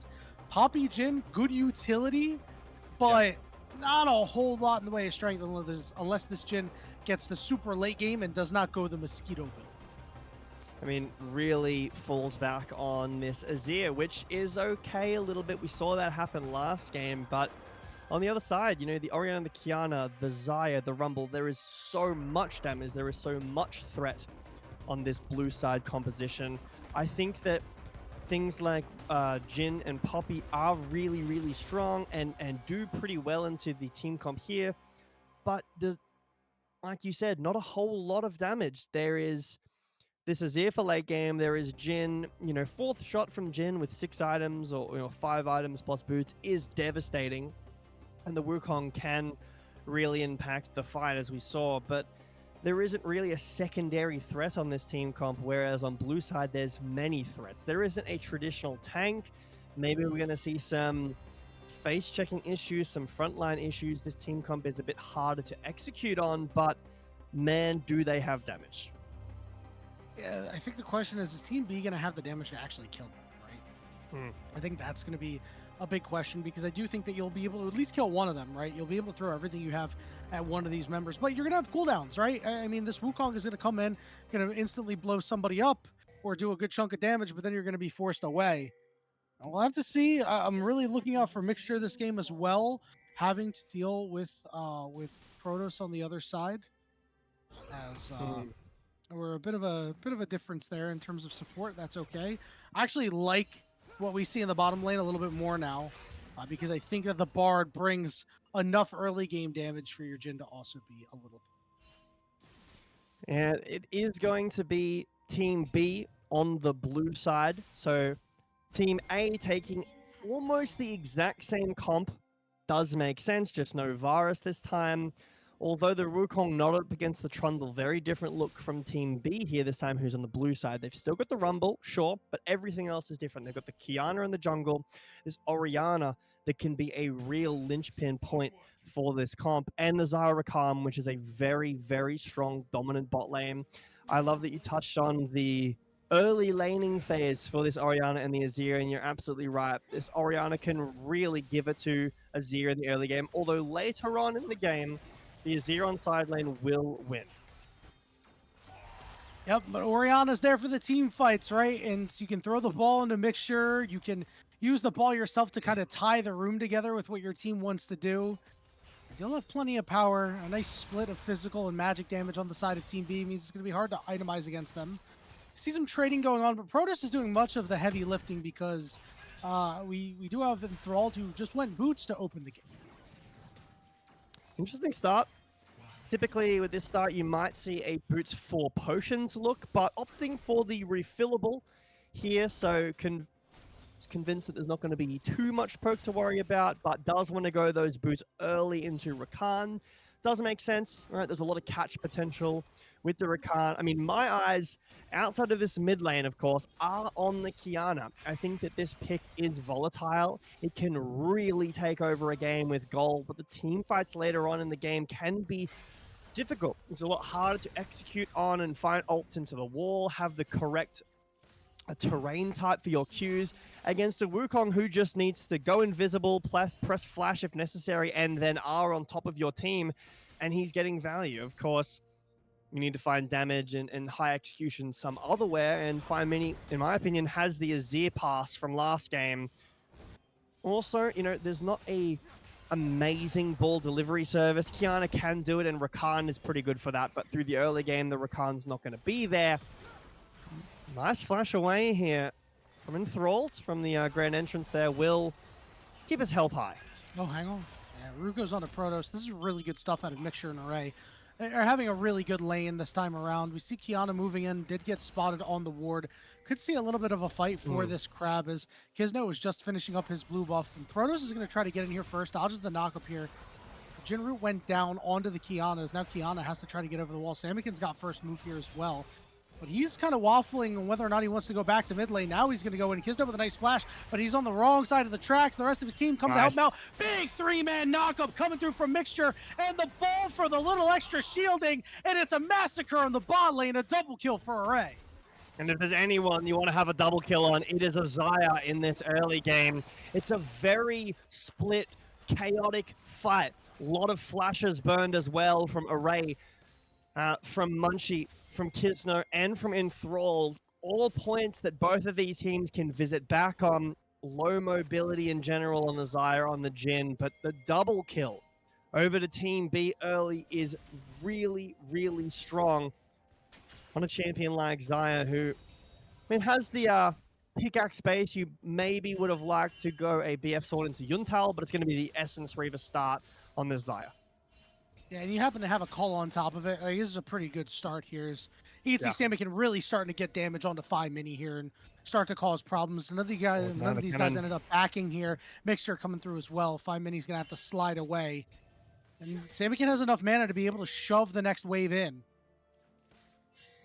And you've got the boots fully purchased here for Enthralled. So going those movement speed boots standard on the Jhin. You'll be missing out on a ton of damage in the all-in, but hopefully it should keep you safe away from this Rakan while your Bard looks to roam. I think that Jhin does a much better job with Bard, does better at range and at surviving by himself, as he does take quite a big chunk under the tower. TP back in from Samikin into the mid lane, and we might be looking at a much earlier Dragon start here, Yanni, for Team B. Last game, it was a very late start.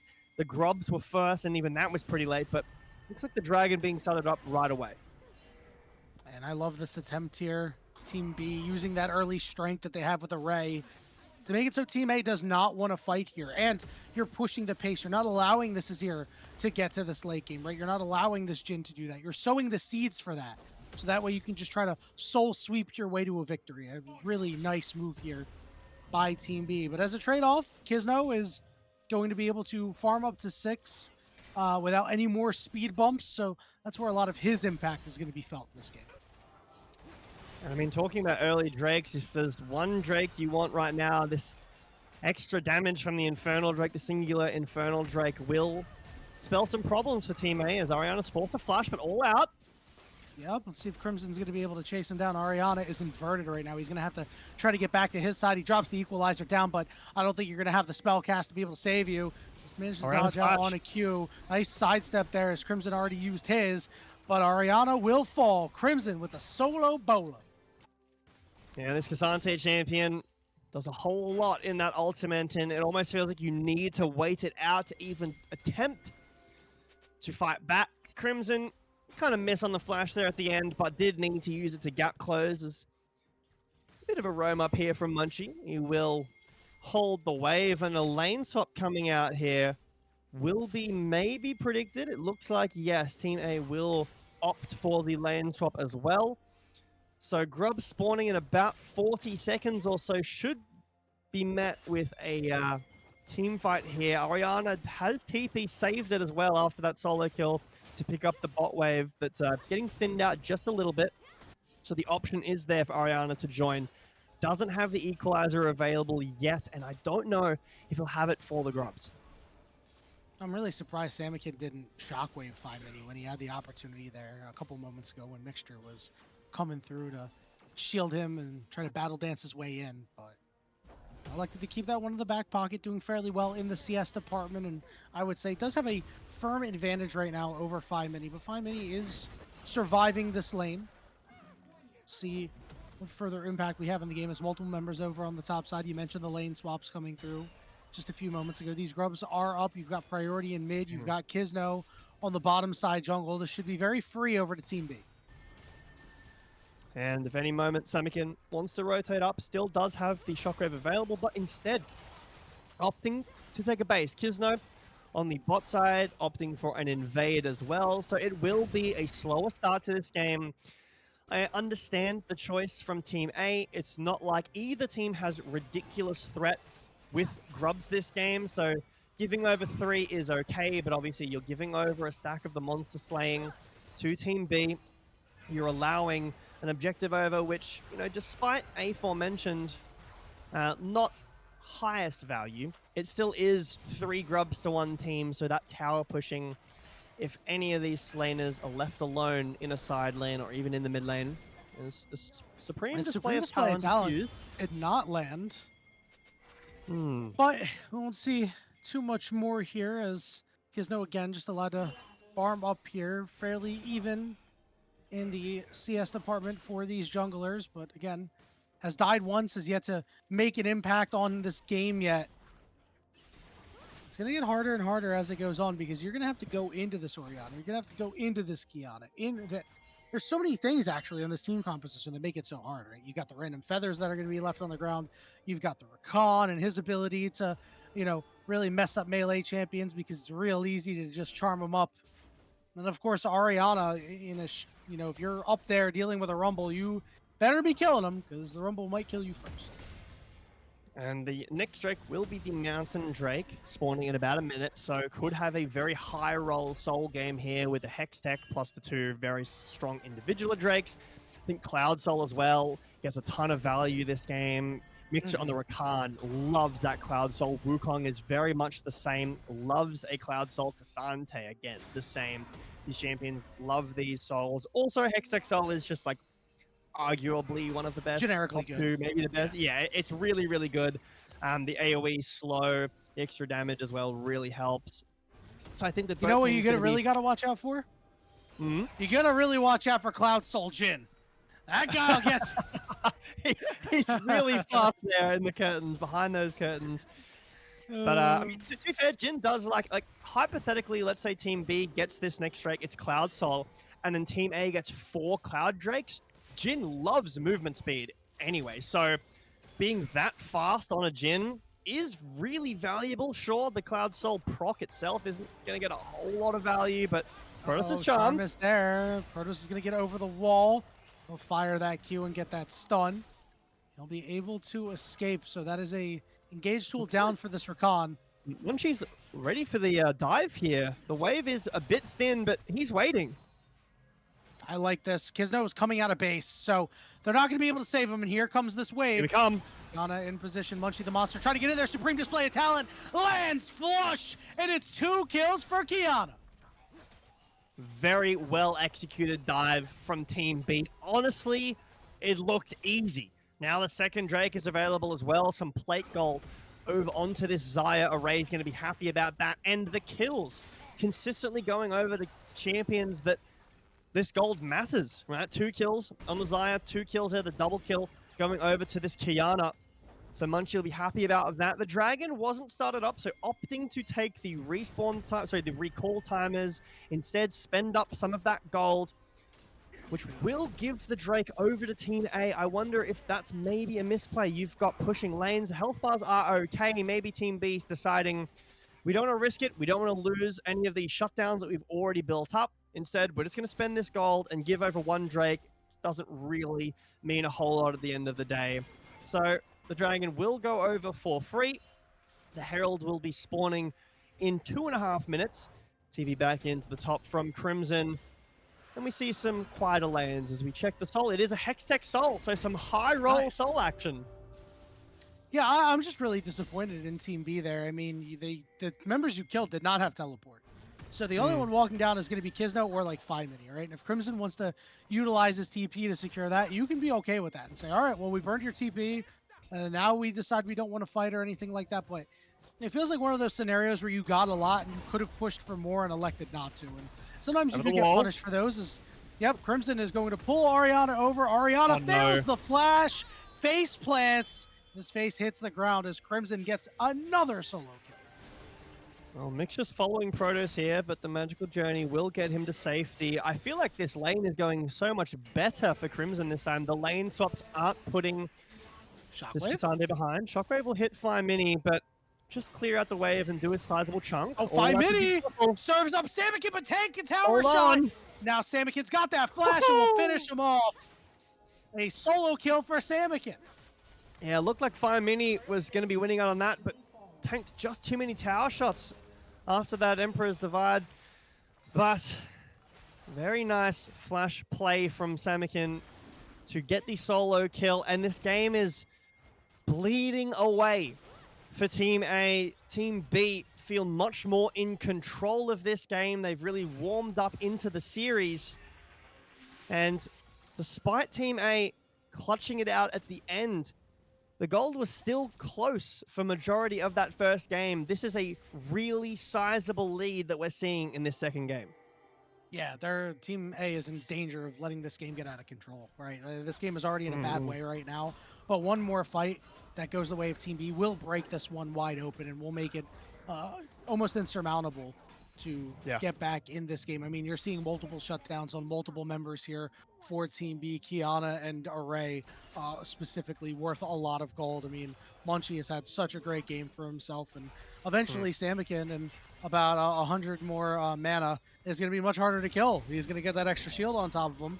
Someone who hasn't been hard to kill is Ariana. He's being targeted out here and should go into the waiting arms of Phi Mini, but Kizno will take that one for himself. Yeah, really would have liked the kill to be donated over to Phi Mini. I feel like that's a mistake. He has no flash. He's not going anywhere. Give the kill to Eurazir, but stunned out. Big stun here. We just don't have a ton of damage yet. Array able to get away. Wait a minute. Hold on. What's being cooked here? What is being cooked here by Enthralled? That's an Axiom Arc. Yes, I was going to mention that a little bit earlier. He does have Axiom Arc first item, so I guess we know how he wants to play this game. He really wants that Cloud Soul value, but unfortunately no Cloud Soul in this game. I really would have liked Protoss to maybe look for a ult onto Mixture, because if Mixture's ulted, the shots from Jhin will still hit onto the Xayah, maybe force her ult or flash. Would have been a nice trade, but instead, just going to fizzle out in the play. So the Herald will go over to Team B, a consolation tower over to Phi Mini on that bot side. Didn't get the kill, but was able to get the full tower, which evens up the gold lead just a little bit still. But a 2.5k gold lead for Team B right now. And this is a position where this second items are starting to come in for Team B. Already the second item finished for Array. That's when the game is really going to blow open, like you touched on before. This Hextech Soul, second Drake.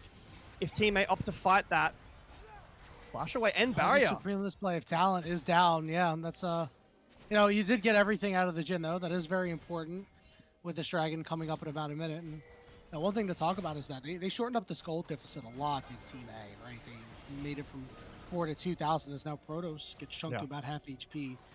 Kizno not able to get there quick enough, but Last game it all started with 5 Mini getting that solo turret. He gets another one here. He'll be really big as now we're gonna go for a full engage here. Tempered Fate doesn't quite land, but now this Kiana's getting tagged up, forced to flash over the wall. Mixture only able to charm up one. Feather Storm pulling back the Blade Caller means that Array got good damage in, but no kills going the way of either team just yet. There was no supreme display of talent available for Munchie in that fight, so Team A walk forward with blood in their eyes, curtains open up, and Array force ult. Munchie force a flash as well, but Team B back on the front foot. Take a mid-tier 1, open up the map, 10 seconds on this next Drake. They're not able to complete these second items just yet, so Team A most likely happy to give this.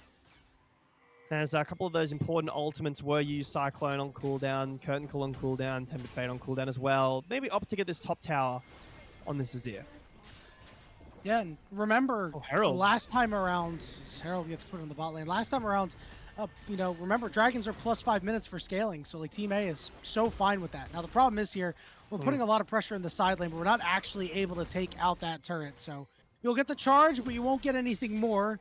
You'll get the dragon that you already had control of, and over on that top side, it's another turret going the way of 5Mini. Meanwhile, fighting going on. Samakin getting caught here by Crimson, getting all outed. Shockwave lands on the two members, but going unstoppable is Crimson. He finds one, knocks up Mixture, and now Mixture is running out of places to go. Gonna flash over the wall. Magical Journey. Proto's trying to follow, but just not quick enough. Chase is on here for Munchies. He finds the ult. Munchie, supreme display of talent, caught 5Mini. He slides over the wall, and he should be able to limp out, but Array, so close. You could feel the breeze on that one. Yeah, the feathers just grazing past his ear. But I want to talk about Samakin here. This is becoming a theme in this set so far of Samakin being caught, being very overconfident and aggressive when it's not necessary. That was a very unneeded, I'll say, wave to go for. The dragon has been secured. No, tell it like it is. Tell it like it is. It was egotistical. It was very overconfident, in my opinion. It felt like I'm ahead, my team's ahead. We're going to walk for this wave. I'm going to get it for free, and I should just be able to get this for free.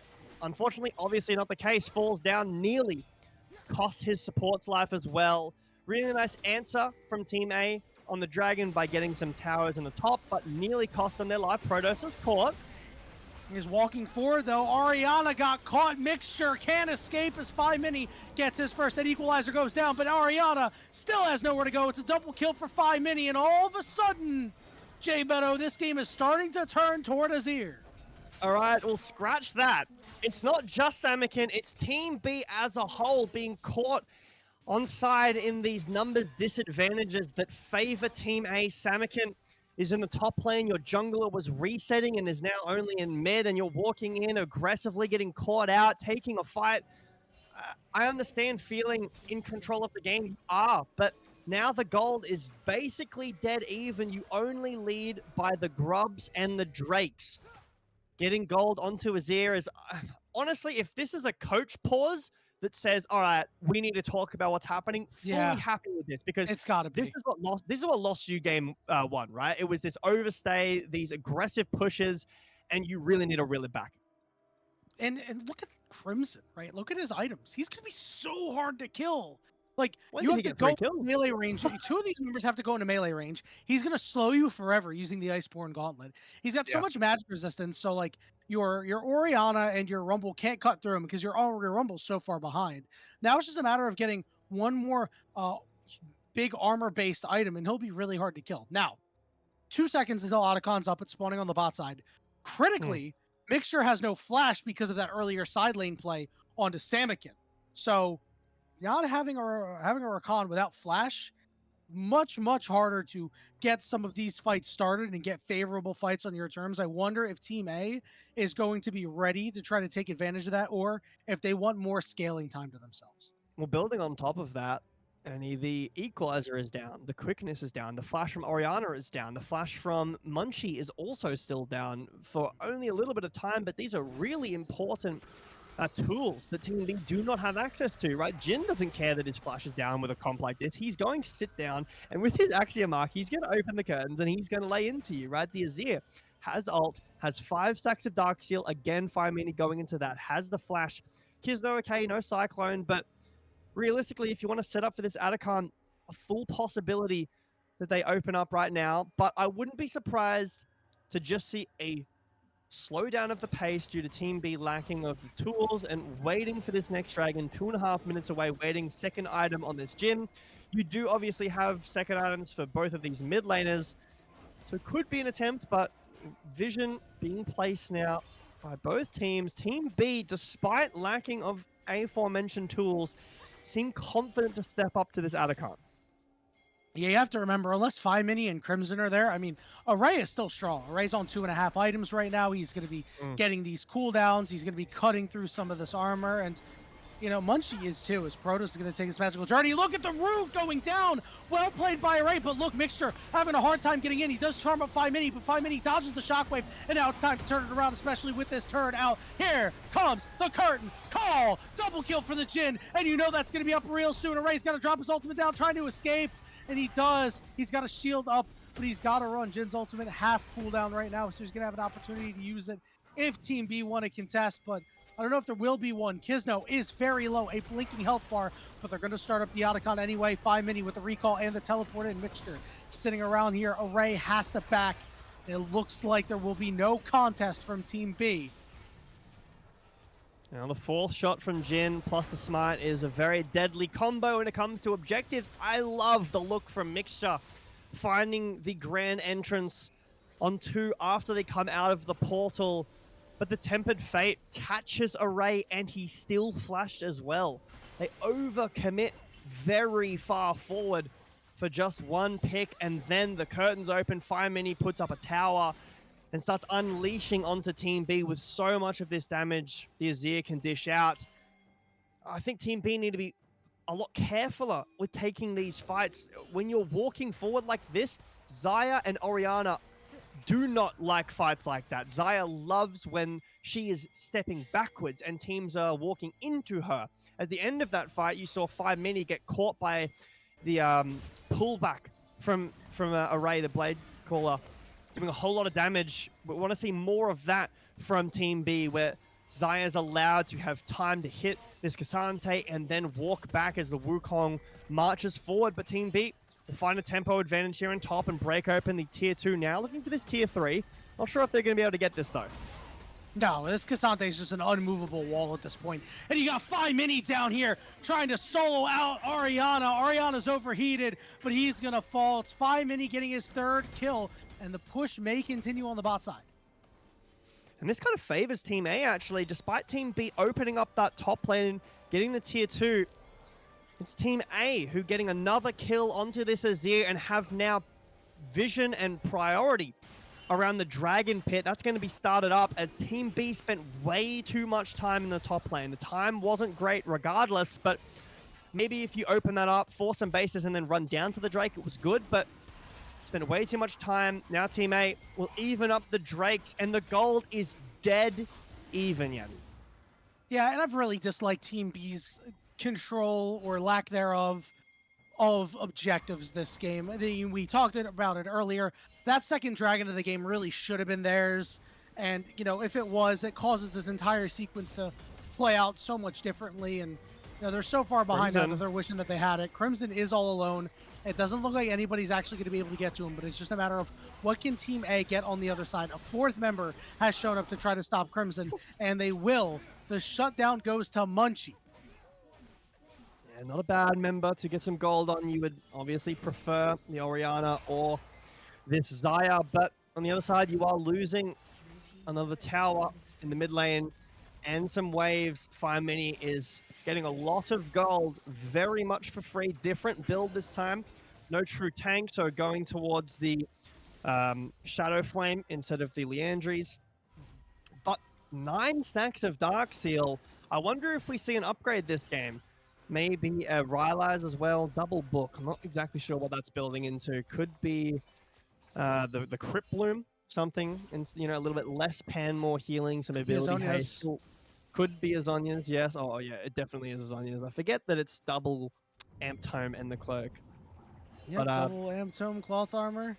That gets you there, but I don't know if this Dark Seal is going to be upgraded unless we're in the late game. I think this Dark Seal is going to sit in the inventory for a long time because it's so cheap, and then when you're the head like this, it just gives you so much value that you don't necessarily need to upgrade it. You can spend your gold on other items and just know that you're getting a huge buff the entire time.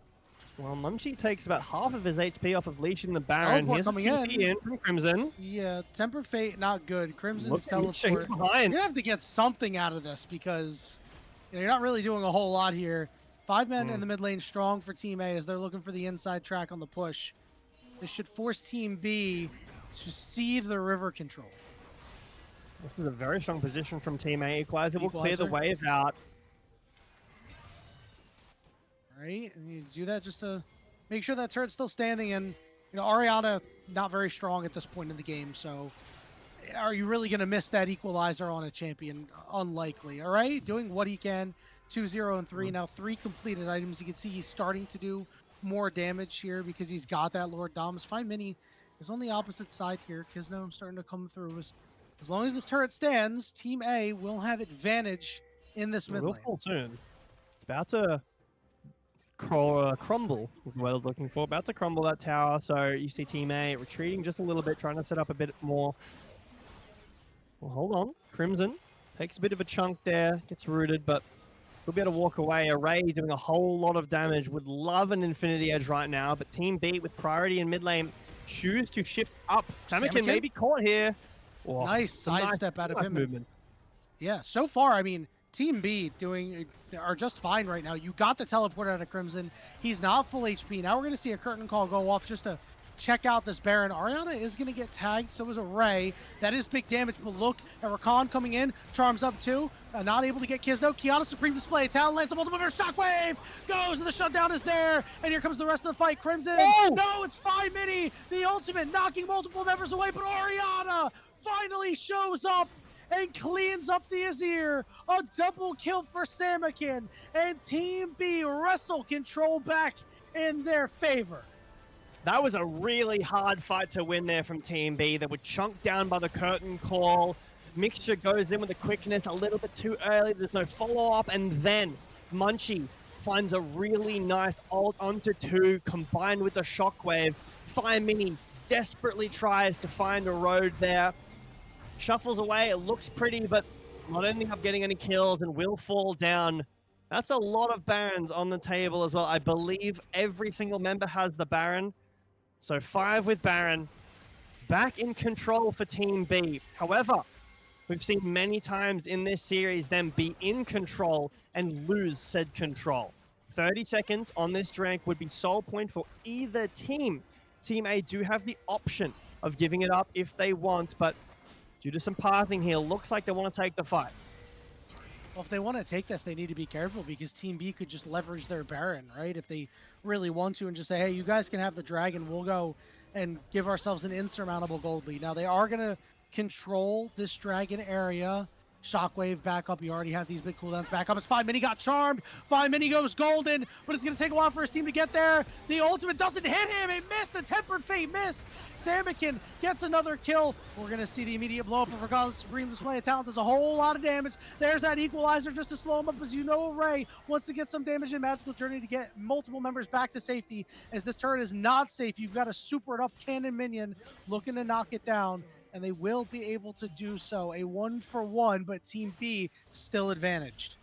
These catch-off picks, Yanni, have been defining in this series so far. This time, the hero of last game, 5 Mini, is caught on the side. And we were talking in draft about maybe damage issues for Team A. Well, that damage, when picked off, is a big issue for Team A. They will lose soul point. Baron, still only a minute remaining, minute and 15. See how much Team B are able to get off of that. 1 tier 1 tower in mid remains, so another 700 gold into the pockets of Team B if they want to go towards it. But I'm looking at some terrifying items soon to be completed for Team B. We've got Infinity Edge getting built up by Array and the Rabadons for Samakin.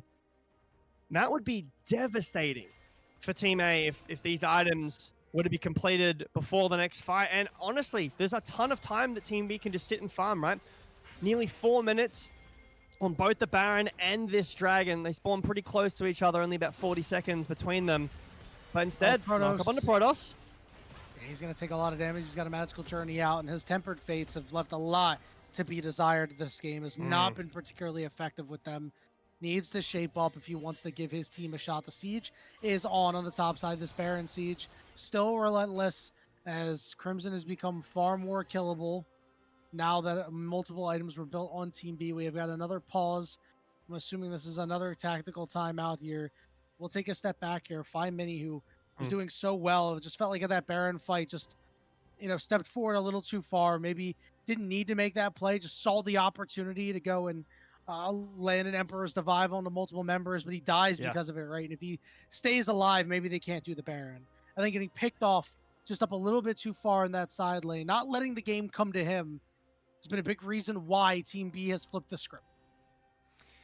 Well, Ariana, despite being 0-5, and you mentioned previously maybe not being the most effective member, but with the Bloodletter's Curse fully completed for Ariana, that ult providing the shred for the Oriana is very impactful in these fights, plus the slow and the base damage at level 16 will be big. The curtains are open, but the tower's already fallen, and looks like that as we get the pause, Enthralled was pushed off of the play by Munchie fishing over the wall just a little bit. Don't worry, warning, if you didn't know. Warning. I don't know about So we got Crimson in this bot lane here. No, I'll tell you exactly why. It's because you gotta fix one wave. Like, you're gonna lose the inhibitor here, or it's gonna be under siege. So instead of staying up there to stick around and be a body for a fight that you can't win, you instead go shove this bottom wave, right? You maybe even take a turret and you try to get this bottom wave overwhelmingly positive. So that way for the Baron play or for the Dragon, like, Team B has to invest resources into clearing that out, and that cuts time off their inhibitor. We're getting a tier 2 onto Cassante. Feels nice. Got to be careful, though, because the Hex Gates will mean that Mixture is on the chase. Maybe see if he can catch out this Cassante, but should be safe, as members from Team B are pathing other which ways.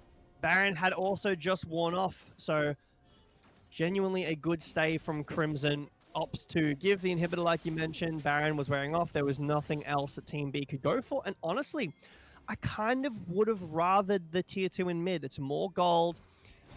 Hold on, Samakin. Oh, Samakin, yep, getting picked off once again. Shockwave does land. Kizno will die on the back half. And all of a sudden, here comes the rest of the team. This time around, Samakin, even though he dies, his team is there to back him up. A 2-for-1 play. Well, it looks like Team A on the top side, Yanni, are going to be pushing out this tier 2 tower. So Samakin is caught. There is a cover a little bit late, but does get some kills on the other side. A tier 2 tower over to Azir should amount to a finished Zhonya's, which is very important for this upcoming fight. There is the Infinity Edge finished for Array. This Xayah is the main character of the entire lobby at the moment. It's all about, can Xayah unleash and hit? How's the Feather Call going to be? Can we find a big amount of damage off the pullback? Some important roots? Can we shut down the Xayah? Whether it's space provided by Team B or space denied by Team A. Baron spawning in a minute. Vision setup will start for Team B. And a Raptors invade. You gotta give it to your opposing jungler, no matter what the minute in the game is. And we really haven't talked about Array too much, because how many times did he have to ultimate defensively?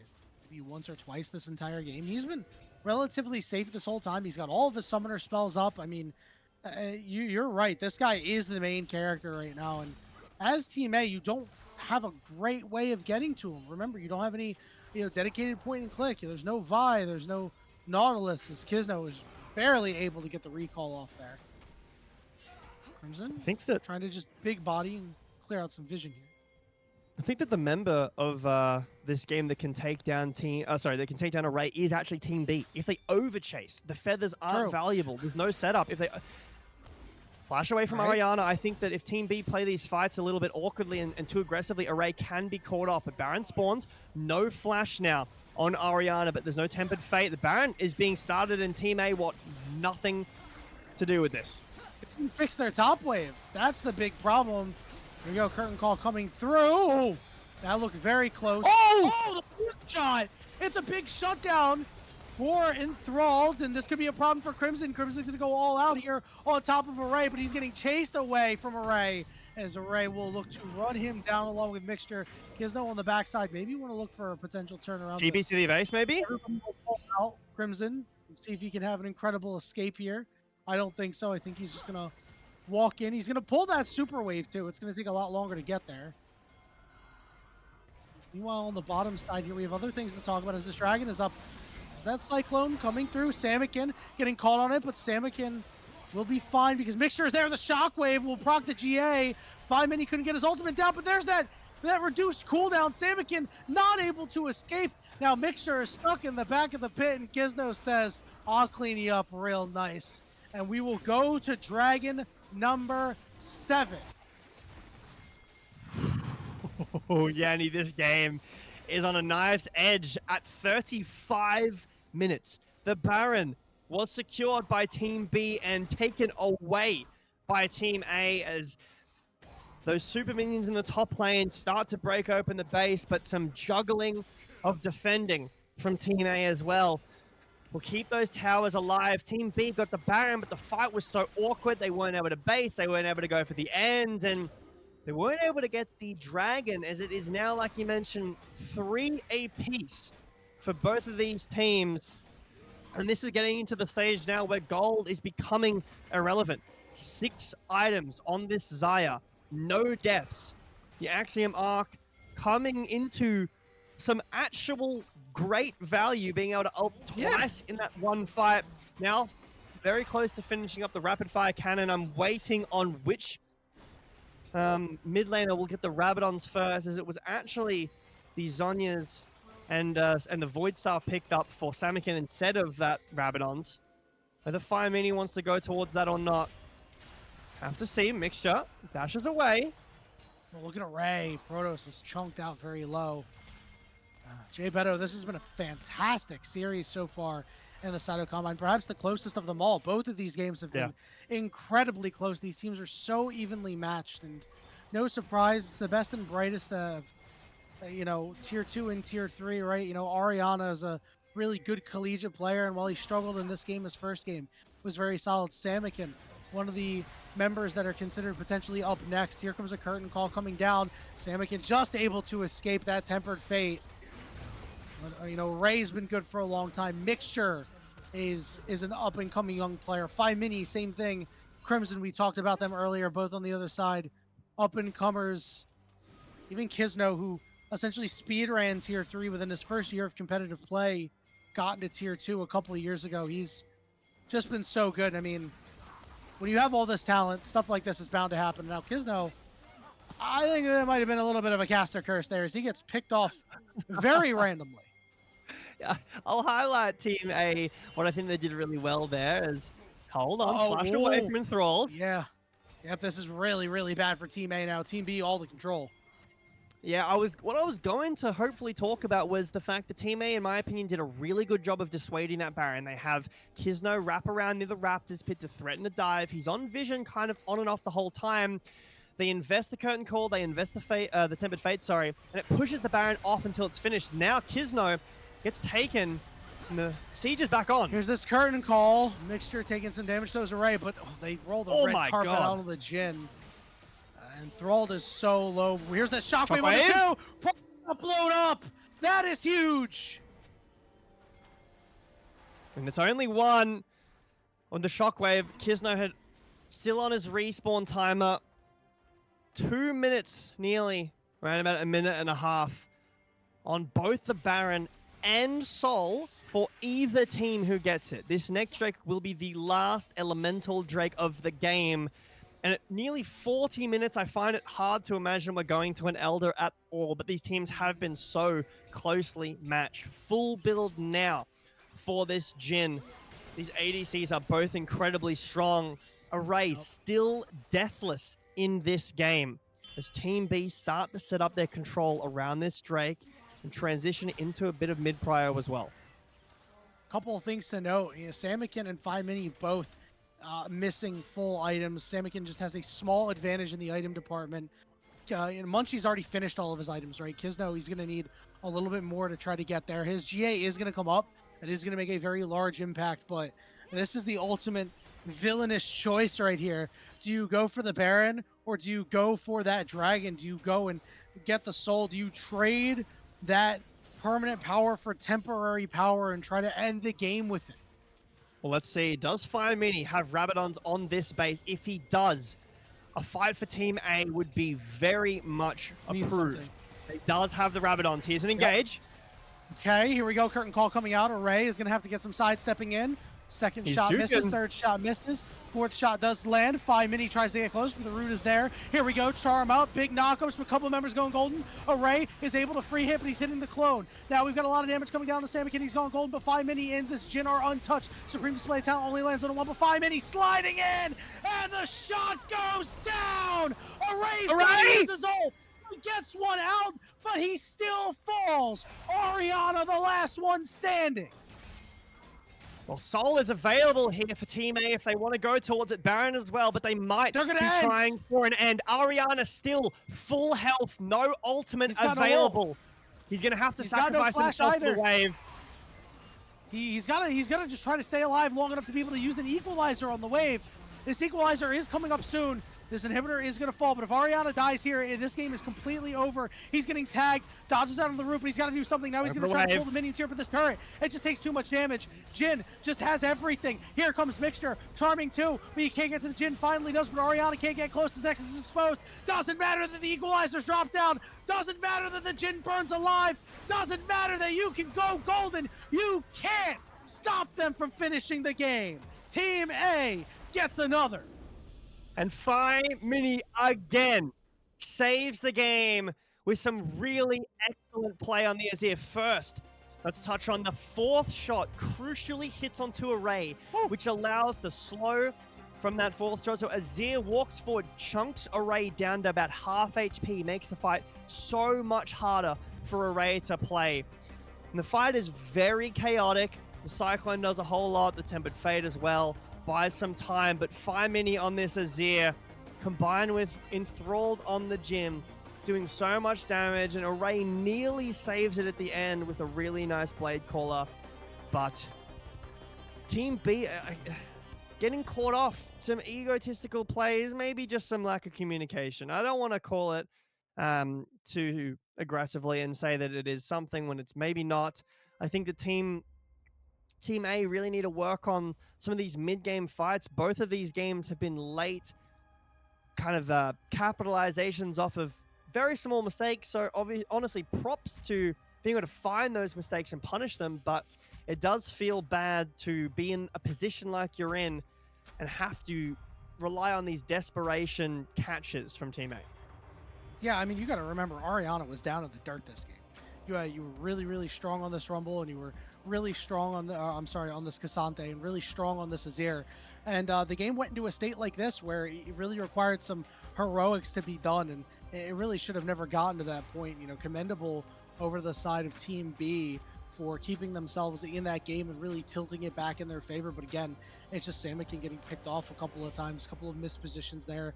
I mean, I don't know how he ends up in the middle of that fight near the end. He's got to go golden in the middle of 4 members, but not really the greatest place to be. So we'll see what happens going into this last game. Once again, the restrictions are going to be very similar. So we'll see what champions come out, if we see any new ones, or if we're going to get another 5 mini Azir game. I'd like to see Samikin on Azir this time. We will see. We're going to go ahead and take a short break.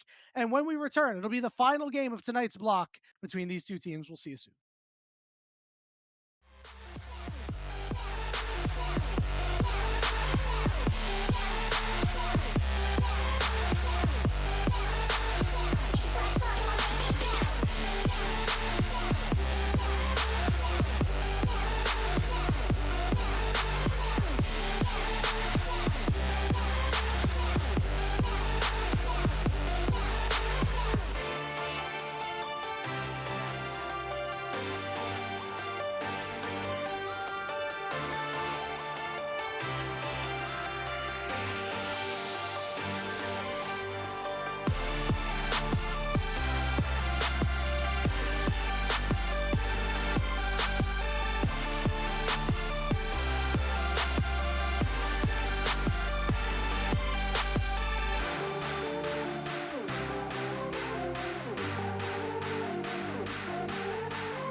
What's going on, everybody? Welcome back to the final game of tonight's Sido Combine. This 3-block scrim has been very entertaining, Jay Beto. I mean, these games have been so close, man. I mean, back and forth. You don't know who's going to win until the Nexus actually goes down. Yeah, all we know is that players will get caught on these side lane pickups. True. Something that I'm hoping these teams tighten up in this third and final game of this evening or this afternoon for myself. I expect differences in the picks and bans here. I think that the Bard has been here and there. As we take a look, we've got them completed again. All right, so the Nico, something that is has been banned every game so far, being picked up here, and the Anivia mid here into the Aurora is an interesting one to say the least. I really like this. I think it's really hard for Aurora to threaten you. You're definitely going to need Kiana to come through and actually I'm go wrong, get a actually, kill. Sorry, it's the Anivia support. What the I hell will is going say, on? hold on, let me pull this up because I What did see the this. hell? So this is Team A, this is Protoss. I couldn't find any stats, a whole lot of stats about any organized play, but No. in solo queue, Protoss does really like a lot of these does. uncommon supports. Zoe, It does. Jax, even Elise, Anivia, Camille were the 5 most played uncommon supports. So this is something, we're going to game 3. Protoss is pulling something out of the bag of tricks, and I mean, I'm here to be convinced by it. I am not sure I will be convinced by this, Jay Beto. I will be quite honest with you. I think it's good in the mid lane. I think it's really good in the mid lane. I think in support, it's going to leave a lot to be desired. The good news is it's hard to pick on a Nivy because with your typical champion like this, especially against a Lucian, you get rooted by the Nico, you die. Yeah. You get the egg as Anivia, and both of these champions are casters, so it's going to be much harder to actually kill the Anivia before she respawns, which is going to allow time for Ezreal to do damage. Ezreal theoretically should not be touched by either of them. Shouldn't really get caught ever past level 1. So I can see it. I think later on it's going to be a big pain. I just don't like the issue that I have is Anivia is so good at stagnating shoves in side lanes and sieges because of her ultimate just doing a lot of damage to the wave. You don't get that here. What they do get, however, is the wall poppy stun combo. True. That is pretty gas. I think they played that against BLG, I believe. They did.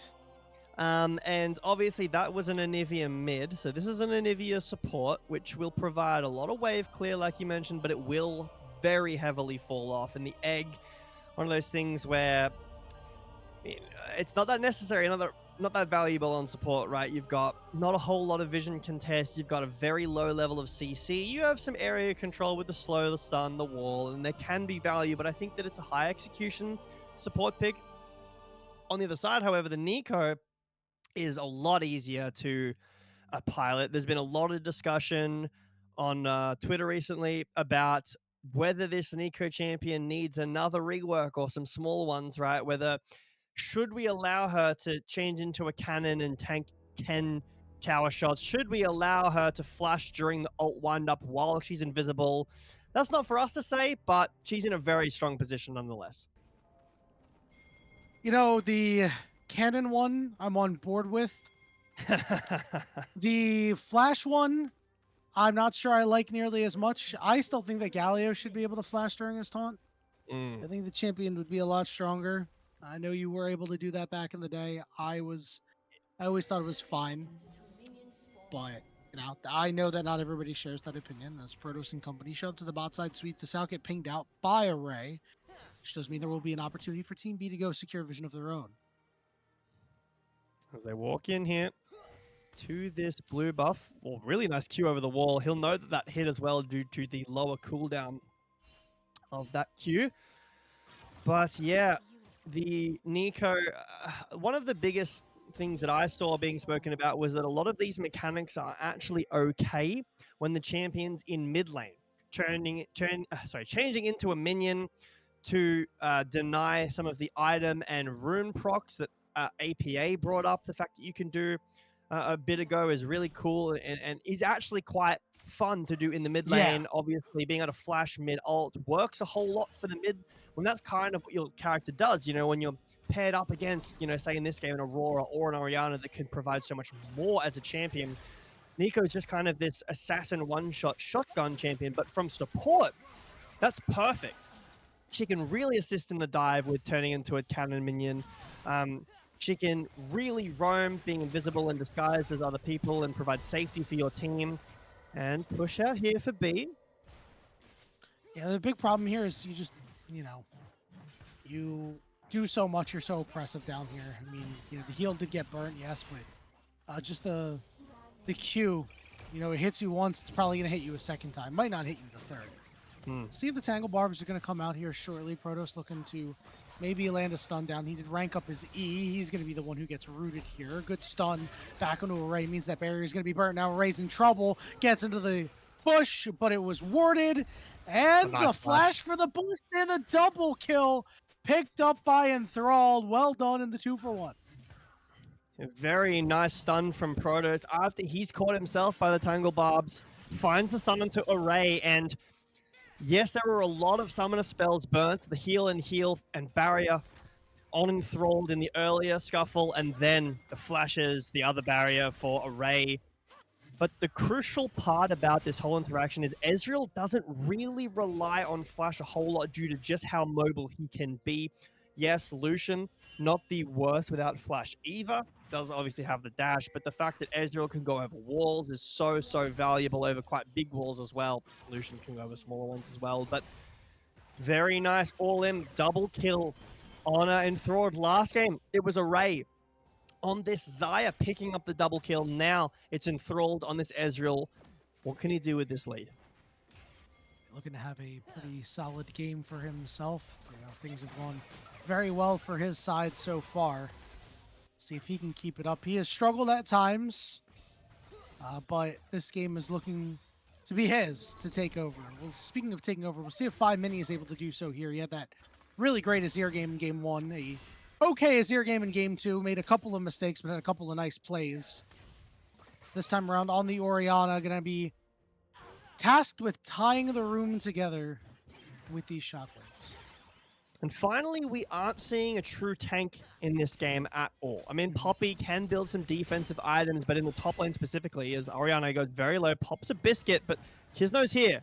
There's Kisno. He's going to tank up a couple turret shots and a flash out, get the Triumph proc, and live because of it. Very nice flash away, as Munchie will be spotted on a ward, pinged out. So Crimson forced to run away, but still has flash, should be completely fine here with some more than a couple of dashes, I should say. That champion can dash a whole lot, but yeah, going back to my point prior, I think that it's really interesting in this last final game, we've got no Rumble and also no tanks. Could be a coach thing, saying, okay, guys, we want to see different things, or players wanting to go towards a bit more of a brawly bruiser playstyle here with the Mbessa and the Aatrox. Both can absolutely take over a game.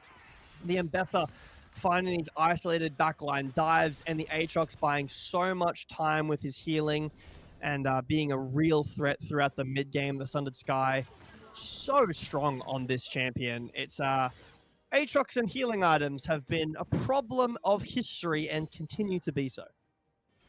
Big problem for Europe, especially. Whoa, too soon, man. 369 just too soon. jumped I on don't V2. care. I don't care. You know why? Because I have the top esports icon. I load into every game as TES Yanni. It's all right, though, for me, because I actually have no stakes in Worlds at all. I'm from APAC. It's Kisno. Your region doesn't exist anymore, just like Mixture doesn't exist anymore. Crimson and Orianna still going at it, getting the shield, though. Maybe Crimson wants to go all in. Ultimate dashed out by Orianna, but you still get that penetration. Crimson trying to get it done, and he does, just barely tap dancing outside of turret range. Some fundamentals right there from Crimson. Finds the level 6, and despite missing the ult, still has, like you mentioned, that pen, the lifesteal, and the extra stats afforded by the level 6. Really nice solo kill from Crimson in a matchup that you know, kind of needs to be getting off to a good start, but Team A, Shockwave? oh, there's a Protos is shockwave. here too. Protos coming through, trying to finish it out here, and he can't. Samakin is able to escape. Protos has been everywhere right now. Protos 0-0 is and mid lane. 3. But been he massive. is giving some jungle prio here over to Team B, and as the Dragon's been started up, but will be dropped actually. They're coming into mid now. Protos is now level 5, and he's sticking around to make sure that 5 mini is alright. Kiana gonna go all in here, dropping the ultimate down, and they blow up Protos. He's caught in the egg form, but he got damage for days on Kiana. We'll be able to finish this one up without a problem. You know, a bit later on, maybe with some more members around the egg, you're right, it takes a little bit longer to take down the egg, but this Kiana with the pickaxe does a ton of damage. Team B at least will not get the Drake, opt to go back towards their clearing. Kisno obviously happy with that as well. Very even game, despite, you know, a little bit of a lead. Not too much, mostly due to that solo kill, but I'm looking to see if Kisno and Protos can continue this synergy. You can see this bird consistently now roaming around with Poppy to try to find players on the side, as there is a ward in this brush, so Protos will be spotted out, and Oriana will back off accordingly. And this is so good because you can just leave enthralled alone for a while. You know, Ezreal, as we've talked about, one of those champions that you can just kind of leave to your own devices, and the more you do this, the better it is, because Array doesn't get any value out of this Lucian, right? He's got a 4 CS lead, sure, but this is the part of the game where Lucian is at. It's very strong. Maybe not necessarily his strongest, but he's quite strong compared to other champions.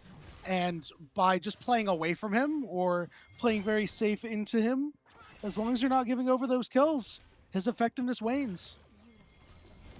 Stammakin.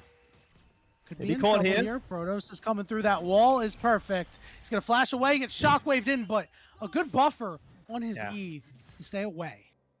That was a really nice buffer from Samakin. Very close to him falling down. Flash away from that Poppy wall stun off the Anivia wall. But there's a pink here. Will be removed as the Dragon goes over to Team B. And Kisno on this Poppy walks up to the grubs to take those as well.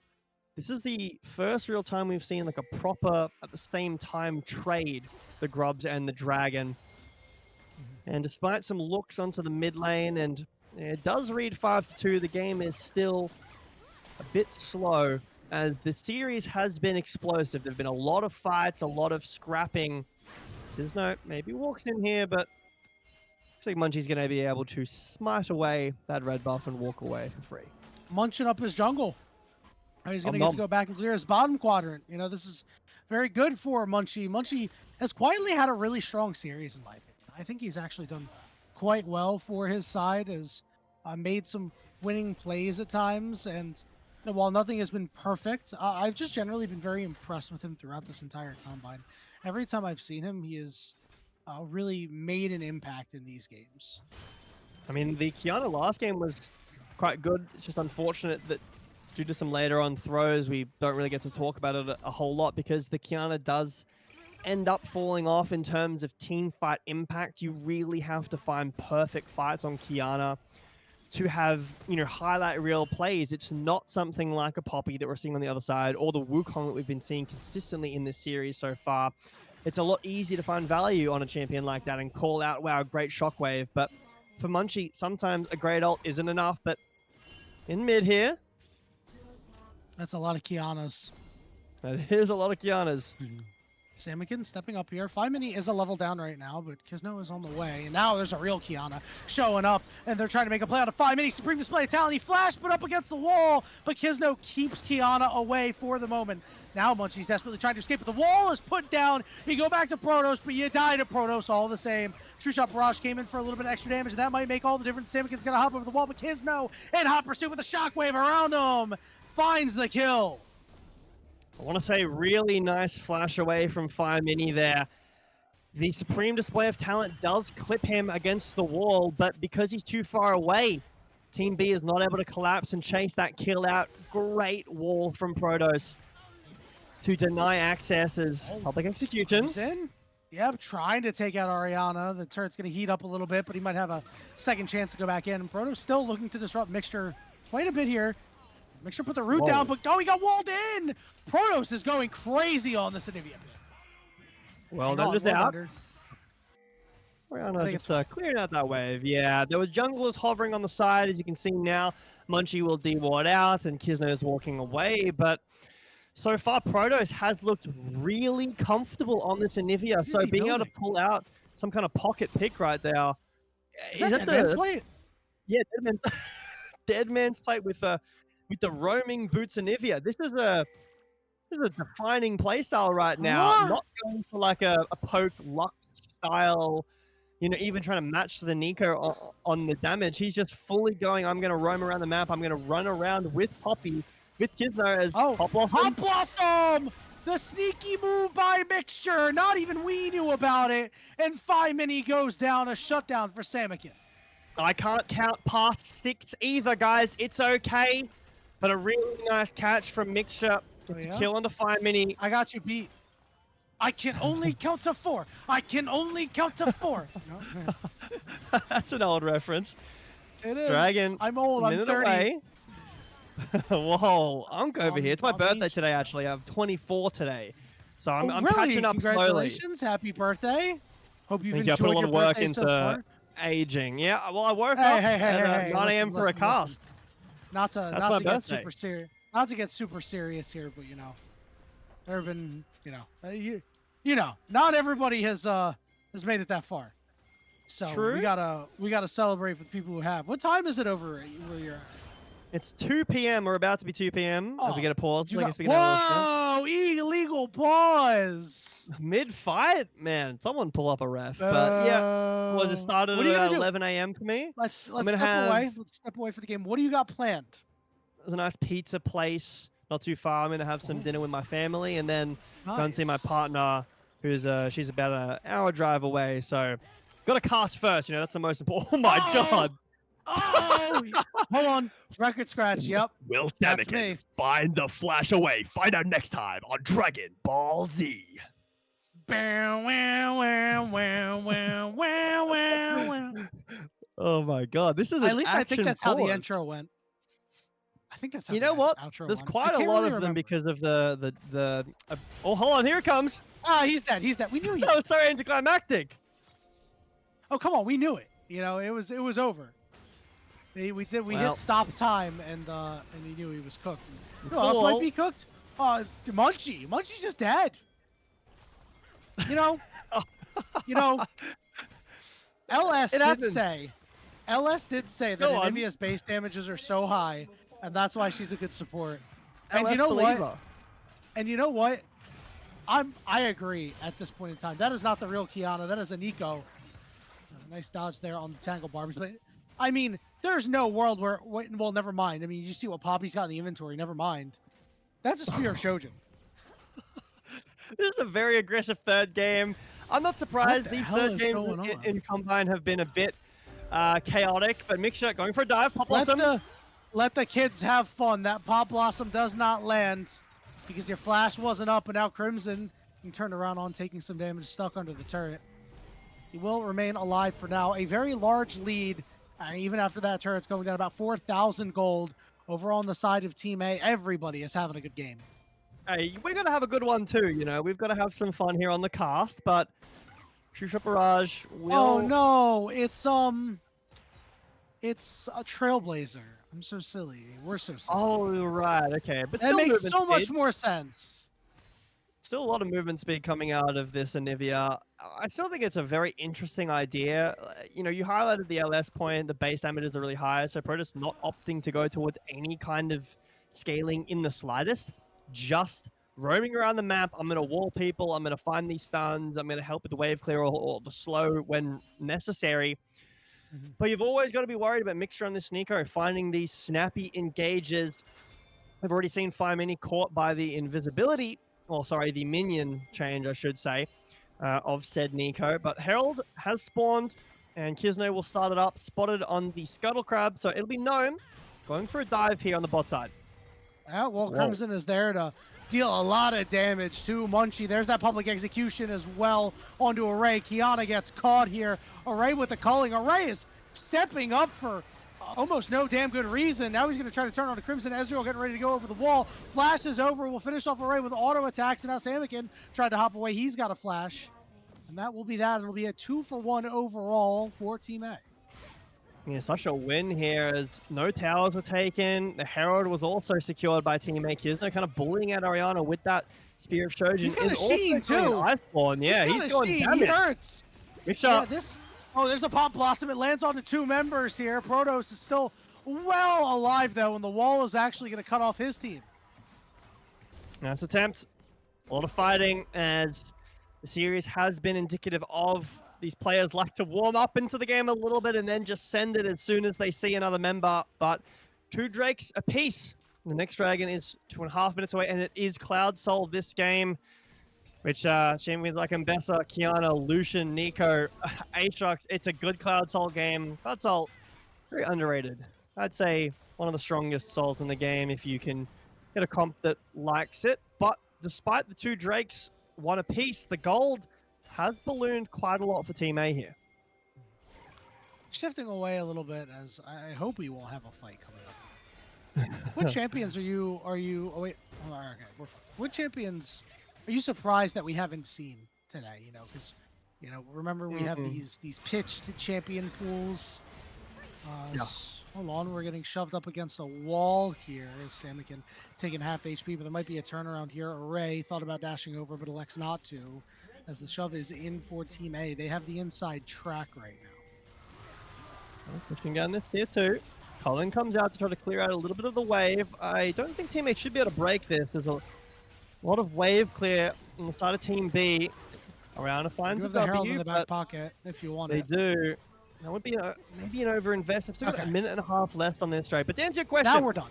Yes. I think in the top lane, for me, it's Sion. That's obviously not in the pool, so you'd have to be using your, I'm curious as to why it's dedicated- not in the pool. Yeah, I think it's really, really strong. I don't know why Nar is in it, but Crimson. That's fine. Just keep going. We know he's probably dead. It's fine. Yeah, I don't know why Nar is in the Keep pool cooking.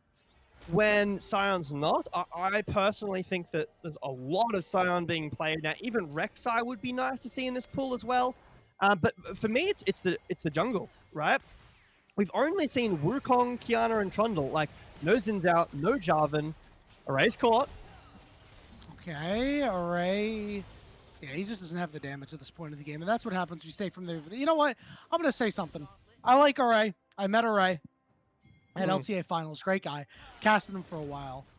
If you're listening to this at any point in time, I have to ask, why have we gone Flicker Blade second? I know how good this item is on Lucian, but I think you just don't have enough damage if you go Essence Reaver into Flicker Blade. I think you need to go Essence Reaver into IE. Now, I am an Emerald. I don't know much. I play a ton of Lucian, and all I know is I deal far more damage when I go those 2 items first, regardless whether or not I'm ahead or behind in the game. I know Flicker Blade's got a great passive for Lucian. That's why I build it third. But I just think you have to have more damage in your 1-2 punch on Lucian. I just hate Flicker Blade second because you saw it right there. He didn't do any damage 2 and 3. It could have come down to wanting the dash up a little bit more, but even then, Everybody missing out does on it. It's not just damage him. and Everybody No, does it. I really don't it is a very understand. consistent thing. The second Drake going over to Team A pretty easily. Should be no contest. Team B should be happy to give this up. Yeah, I think that it's really funny because despite how, what I thought limited this champ pool was for this week, there's only, 1, 2, 3, 4, 5, 6. There's only 7 champions per role and 4 flexes that are allowed to go into any other role. And for those who have forgotten, you're also allowed to pick 1 per team outside of the dedicated pool here. But it's been very much, very samey for every game. We've seen no Ryze, no Annie, no Varus, Ashe, Kai'Sa. I mean, Yunara's been banned, sure. No Rel, Leona, no Alistair. Obviously, this game is a bit out there with the supports, but it's been much the same in terms of jungle, the top lane as well. I mean, we've got a little bit difference here, and it's obviously only one best of 3 here. Samikin taking a lot of damage. Yeah, he's dead. Wow. Samikin is just dead. Nice job Good there. predict. Yeah, we're going between worlds though, but it's not top. going to matter now. Let's talk about what matters up in the top side, and that's immediately this Nico getting blown up, Culling going down. Protoss will turn to the egg form. That's a great supreme display of talent, but you don't actually have anything to back it up. The shockwave goes on top of Array, and he gets knocked up and smacked down. Now Keon on the backside going over the wall manages to find the kill. It's a 3v1 as they try to hunt, but it looks like they'll turn right back around on this Otacon. A lot of your damage is this Aurora, so losing it on the bot side of the map feels bad to take a fight, especially when Samikin had TP and maybe could have played a bit safer. TP to the fight, but I want to say props to Team A. This is a hard play to execute on, even in a good team, like when you've played for a full year, right? Where Kisno gets given the ball and flashes at the pixel perfect moment when Shockwave starts, and he flashes in to get the Shockwave damage off. That takes some good team synergy, some good, clear, concise comms.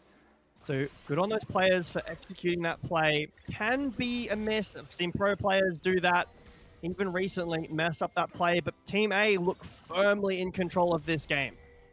There's another shockwave and a flash out from Samikin, who has really struggled this game at 1-3-1. We haven't seen this sort of impact you'd expect to see coming out of an Aurora. Array shows up, but again, just tickles Kisno. Oh, maybe You're caught just here. Caught. You just greedy for your jungle camps. As Munchie will go down. The jungle is not your own when you've lost this much of the map. Mix just coming around the back here, but really nice war from Protoss. This guy's really comfortable on the Anivia. I know that, like, So good. you're probably not picking this in a real game. Maybe. Because of its Hold on, weaknesses. maybe. You could. You know, this is a good... If you were to go Anivia, this is a pretty good Anivia game, right? You've If you're got... trying to convince your coach, hey, we should play Anivia, this is a great job by Protoss to convince his coach, yes, we can play Anivia. Well, out of the out-there supports that have been played in Cedo, I believe there was a Nidalee support. I'm definitely on the side of the Anivia support over the Nidalee. I don't really like Enchant and Nidalee support. But yeah, this Anivia, I think it's one of those picks where you really have to be on top of the champion, very comfortable. Obviously, Protoss is, like mentioned, plays it a lot in solo queue. But it's kind of this thing where... I can't remember who tweeted it the other day, but saying that Fearless, Ray might be caught. Yeah, not a whole lot he Still can has do his here. dash available, and he will dash through. Well timed, avoiding the charge into the wall. 5 minute disconnected. So It's like I it's understand a why tough- this pause was made. We're talking about, it was a conversation about supports kind of being showing up on Fraud Watch due to having very small champ pools. That Fearless kind of outing them for not being very good at more than a couple of champions, and you can really see how that dynamic has changed, right? Delight, as an example, one of the best supports in the game on engaged supports, has really struggled this year, and Duro has found so much value in this Fearless system. I think that being able to pilot something like an Anivia in a best of 5 Fearless bodes well for you, bodes well for a coach who's looking to pick you up or to scout out how you're going to slot into a team. Even if it gets picked once in the year, it's still a pocket pick that you have available where the other support might not have something like that. I'm with you on that. That could make an impact, but we never know what's going to happen, right? Because, you know, when we talk about competitive games the rest of the year, let me see. I'm trying to go find the ACL sheet because I'm not sure if Protoss is playing an ACL. We'll find out in a minute as 5 Mini is running for his life, but he will be able to escape. I have the sheet somewhere, so give me 1 second. Hold on. Ariana now in a 2v1. It's quickly going to be in a 3v1. But the teleport's coming in from Samikin. As there might be the last chance to turn something around. But the wall is just too much to overcome at this point in time. Kisno walking up will punt away the Nico as Munchie desperately trying to regroup with his team. 30 seconds on this next Drake would be soul point for Team A.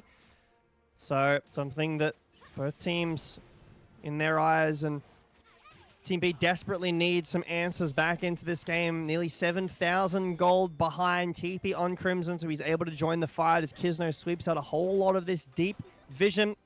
Team A push up the waves and start to choke out Team B of these entrances. Anytime Crimson can join with the TP, the Dragon spawning in just 5 seconds. Does Team B desperately try to walk in here?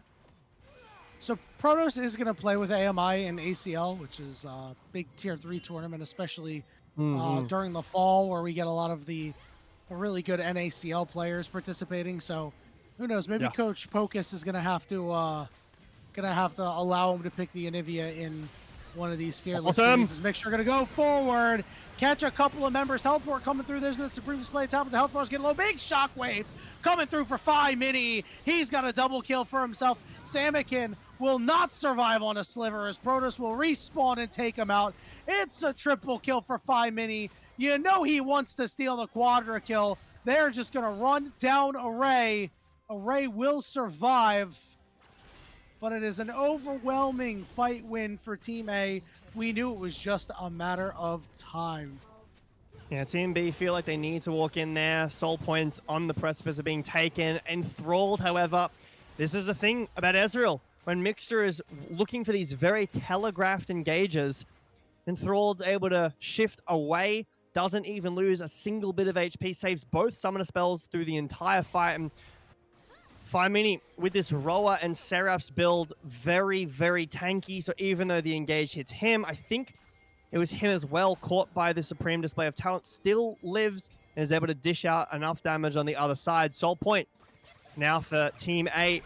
Baron in the eyes of Team A as well, as Mixture tries to get a little bit of vision out here, but can't do so. There is some at least behind for some TPs if Ariana, with this ult available in just a second, wants to opt towards a TP. Might be time for a desperation play as you are 10k down.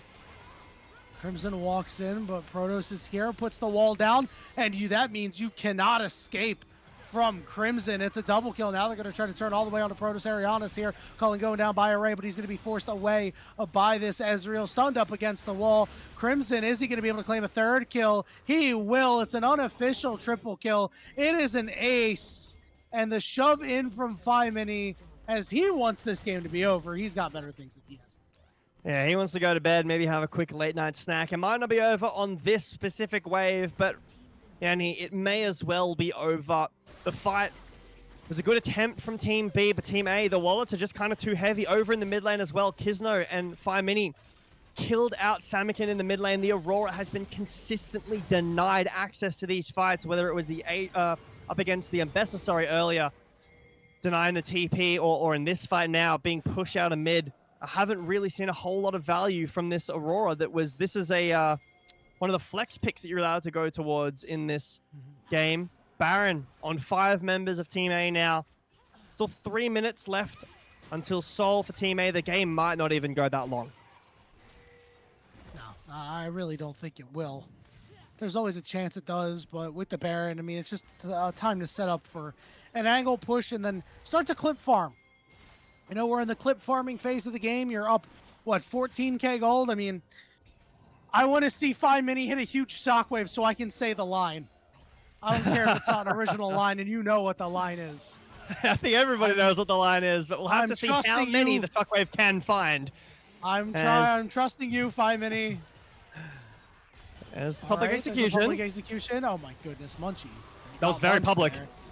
Mixture is so low. There's another kill coming out. We don't even need the shockwave. Team A is just finding them all. That's it. I mean, this push in is going to end the game. It's just a matter of how many more kills. How much more blood do you need to see, Team A? How much more blood do they need to shed in order for you to end this game? Are you entertained, Yanni? I mean, I was for a while, but I'm like, come on, we could have finished this game up a while ago.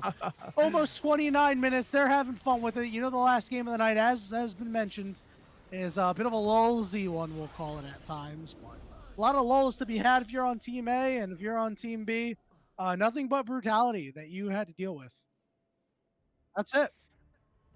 Well, it was a very dominant game, and I will say, despite some fun being had in the draft and, maybe in the gameplay too, it ends up being Team A winning all 3 games, and off the back of Phi Mini oftentimes. That second game was definitely something to review. Finding a miraculous fight at the end of the game. Team B, a whole lot to be desired there. Some good mid games outside of this third game here. But yeah, both of these teams, mostly Samakin as well, in some very important moments, lackluster being caught off as well, losing the game in one play, losing some dragons and others. But you know what? I had fun. I'm glad you had fun. Jay Beto, who impressed you the most tonight? I think Fine Mini played incredibly well. I think Protoss as well on this Anivia on the Bard in game one was quite good. But I really love the Munchie shout out that you had earlier, the quiet kind of MVP of Team B. Um, Obviously, wasn't able to find a whole lot of success in the games in general, but I think that that's a really good shout out. It's always good to highlight players on the teams that maybe didn't have the best of time. I think that Team A had some very good showings across everyone. It's really hard for me to pick one. I think I'm going to have to go with Fine Mini, though. Some very game saving plays, especially in that first game. Game three was kind of a wash, though. Yeah. And I think I'm with you on that. We don't really see great Azir play at this sort of level in North America. I mean, it's a champion that North America traditionally doesn't play very well. And, I think a big reason why is no, seriously. I mean, a big reason why is like this champion is very demanding. And, there's a reason why we see a lot of Eastern teams play it is because these teams just tend to practice a lot more, right? And the players are able to jam, jam, jam, jam, jam, and that's all they do, right? And you don't always get the same thing over here. So it's really nice when we're treated to an Azir game and more or less an Azir game that is very, very successful. I think Five Mini was quite impressive. Obviously, made his mistakes, but had a lot of really good plays. So I'm definitely like, hey, big shout out to that guy. I mean, really young kid too. Like we were talking about a little bit earlier in the night. Just 19 years old. Really strong 2025. He was in the NACL with AMI. Then they got knocked out, but he subbed for Luminosity. He won ACL. I mean, this is a guy that at the beginning of the year people were kind of like scratching their heads as to like, that's a choice, but it really showed in the NACL. Had some moments where it showed like, hey, this guy can scrap, and combines like this, with impressive performances like that, you're only going to reinforce the belief that you definitely belong at the tier 2 level. And I mean, the year is nearly over. Not the 2025 year, but our league year. We've got what 2 weeks left. 2025 as is almost well. over too. It is almost over too, to be fair. But yeah, the league year is pretty much wrapped up for everybody. So going into the 26th season, these are players that need to be performing at this level going into the next season, whether or not that's going to bleed into a LCS time, or whether it's a more dominant position in the NACL, a consistency throughout the ACL, these tournaments that are prodigious. Yeah. Um, for these players and building stories off of them. You mentioned Crimson, very young player. So I think that everyone's had good showings. There have been some bad showings too, but nothing that you can't tighten up at the end of the day. Yeah, I mean, I think that a lot of players over on Team B, actually had a decent run at it, even though things obviously were not so great. But that will do it for us here tonight. Now, we had a couple of blocks that are no longer going to happen. There are no Cyto Combine matches tomorrow. Everybody go enjoy their Halloween. Don't get too messed up. All those Halloween parties usually contain a lot of alcohol. I know if some of our players should not be there because you are under 21 years old. Don't even think about it. We're back at it on Saturday at 4 p.m. Eastern, 1 p.m. Pacific, and then on Sunday at 8 p.m. Eastern, 5 p.m. Pacific. Those will be the last two Cyto Combine blocks. I don't know if there's any more coverage for the LA portion when they go down to 10.